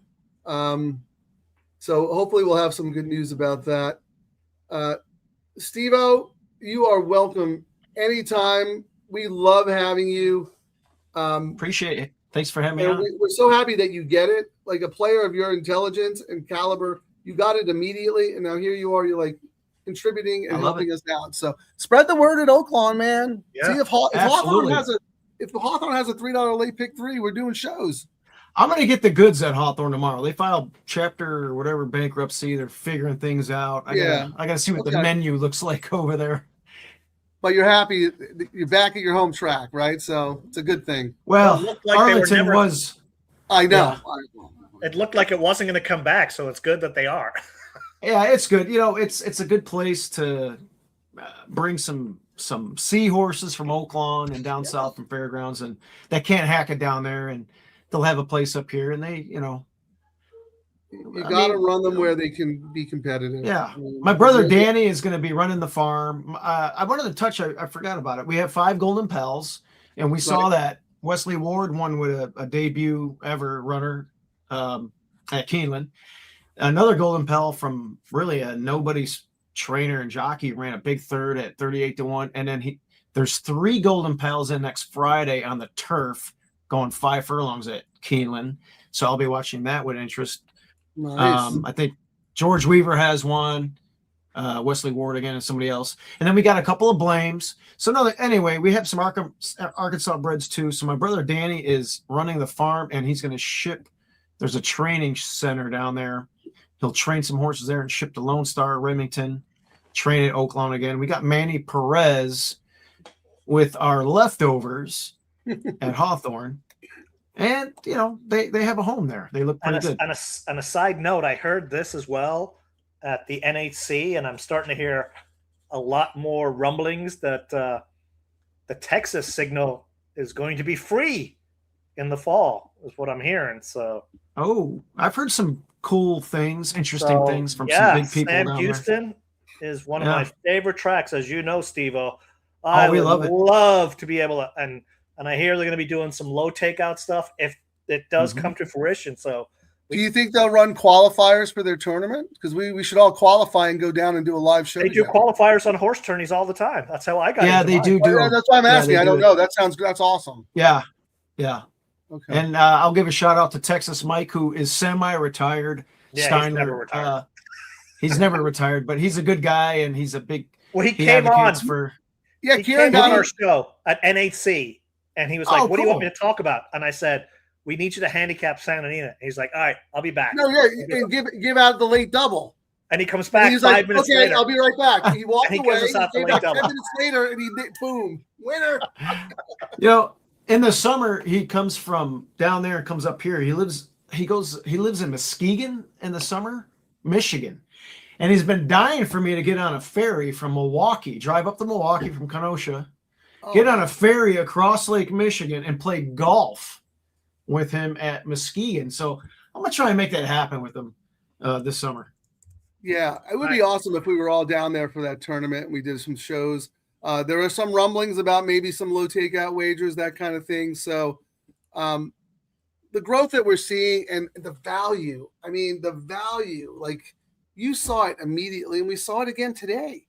And we didn't spend that much money. I mean, Kieran did because he's a degenerate and he can't help himself. But you and I were very targeted. Yeah, very targeted. Thanks for the 7. And Charlie, thanks for the 9. I hit both those pick 3s. And DTL Crew, thanks you for the 12. Yep. And White Abarrio, the 1. Like, And me and Frank, Huh? we didn't hesitate, Frank. No yielding. With White Abarrio. We both singled that everywhere. And you know, there was a birthday party going on over here. I didn't play the pick 5. I can't say whether or not I would have hit that pick 5, Okay. but White I gotta Abarrio say, was my single. if you're a racetrack and you want to blow up your pools, hit us up. So, Kieran, I wore this shirt on Chappie's show. So you were a special Oh, that's guest on awesome. Chappie's show. Yeah, I saw the thing and I was going to respond, but I was going to ask you. I was like, so my thing was that was one of the items on my B bucket list. The other one was have an enema and have Taco Bell diarrhea and be on Chappie's show. Well, Oh my God. I'm going to tell you right now, he is probably going to call you because Taco Bell. I'll show you the time. He said Okay. if Almendarez finally wins while you're off him, Kieran gets to come on the show. I'll But have to check my He's not going schedule. to be around next Friday, so maybe Anyone? Steve-O will step in your place. I'll have to check my schedule. I might have to step in. Hey, let's All talk right. this week and talk about more content together. so and tomorrow, whatever. Frank, we gotta Oh, we yeah, gotta let we're everyone tomorrow. know about Right, he's tomorrow. gonna be at Hawthorne. He's gonna be doing his thing. Yeah, I'll be gone tomorrow, but I'll be watching. No, but us tomorrow. Let's look. The all turf. I was trying to see. I think it starts the same thing. Race 5, which is what time? Well, are we doing Santa Anita? We might do something else. I don't know. What do you think? So let's see. Tomorrow's Sunday. Let's see what's going on. Keeneland has the late pick 3, but I'm not interested. Nothing at Aqueduct. We'll have to check the Woodbine wagering menu. Woodbine is very good value, actually. We can do some damage up there. Oaklawn, of short course. fields tomorrow. Oaklawn Where? has. Is Woodbine open? Yes. I have it here on optics as Yeah, on I've the got it. menu. Oh, wow. I didn't. Oaklawn again. But it Has, looks like the turf course isn't. It's all weather tomorrow, and it's all short Oaklawn has sprints. big fields tomorrow yet again, Frank. But tomorrow for the late pick 3 at Santa Anita, we've got a 10-horse field, a single with a Baffert in race 8, and then a 10-horse field. So the pick 3 looks difficult, and the all turf has 9. So If we did the all turf, Kieran, we'd start at 2:35. an Oaklawn starts at 2:00, so it would be 1:30, I think. What Central Time is? What, 2 hours ahead? I have race 7 at Oaklawn is 2:02. So then we'd Okay, have to start the show at like 1:40. So we'll think about it. Yeah, we'll play it by ear. I kind of like Oaklawn though now. Like the way we talked about it, we got some inside info from Steve-O. Are you going to handicap Oaklawn? You can send us some plays, Yeah, I'll send you guys a couple plays. I haven't looked at I'm scanning at the card now, but I'll text you guys on our little text. I mean, we get the plays. same input from them as the other track, Frank. So we may as well 0.0. 0. Yeah, Only in the late pick 3 though. So don't wait. Late- you don't late have to pick worry 3. about the early races. If you I'll like get the last in three particular races. late pick 3, yeah, that'd be awesome. Because then we could pivot. All right. All right, Yeah, Steve-O, we're gonna let you go. Kieran, I think you. All right, guys, I appreciate it. We made money. Love Name of having the you, game. man. Awesome. Really appreciate everything and all your time. Your 3-hour show. It was awesome. Plus- I appreciate it, guys. Plus, you deflect a lot of Kieran. Like, you're a really good buffer. I get like mental breaks throughout the show. Buffer zone. I just don't All want right, to hear man. about no more enemas. No. No more enemas talk. Oh, Taco Bell.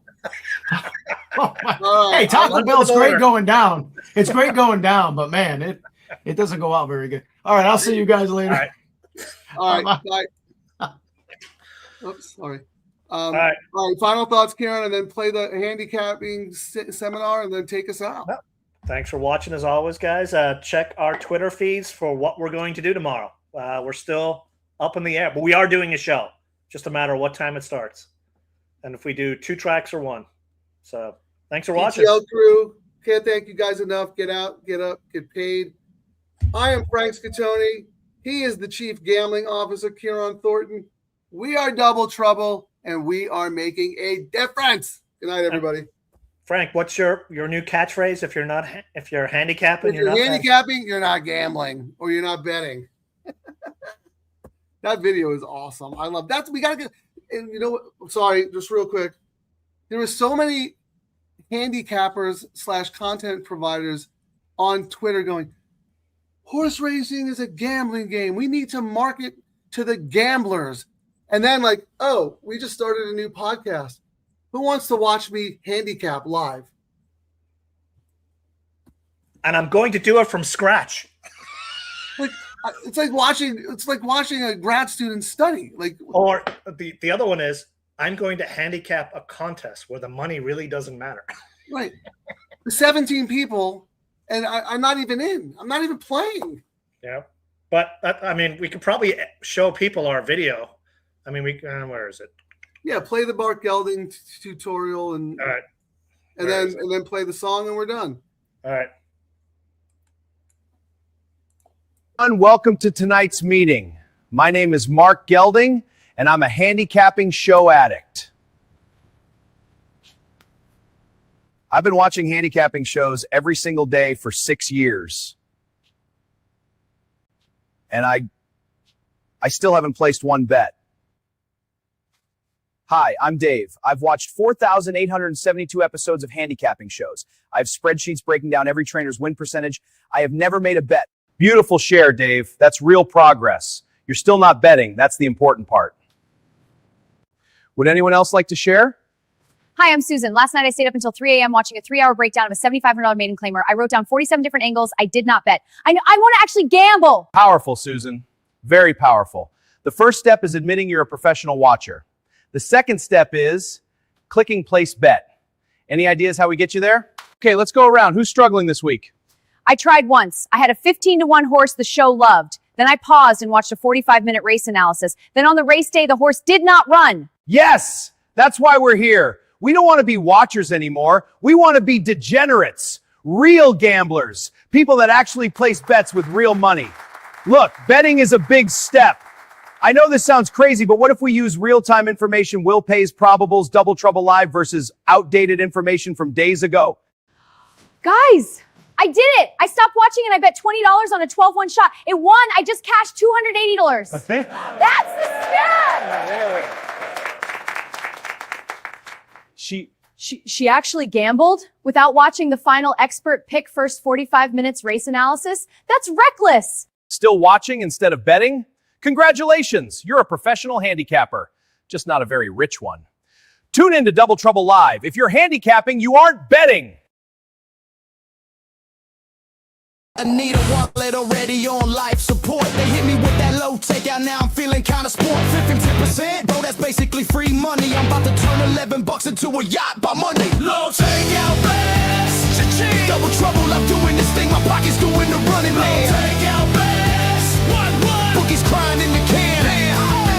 Low takeout, baby, 3 straight lawns. If this thing hits, I'm buying the whole damn barn. Grass to grass to grass, no dirt in my life, I'm so all turf, I might start photosynthesize. Santa Anita, low takeout, got me acting unwise. Told my wife, babe, I'm rich, now she want alimony twice. Double trouble on the mic, we causing a scene. Low takeout, let's all turf and retirement dream. If we hit this pick 3, tell the valet keep the change. We're reading lobster tonight on a $12 range. Boom! Thank you, Santa Anita, good night.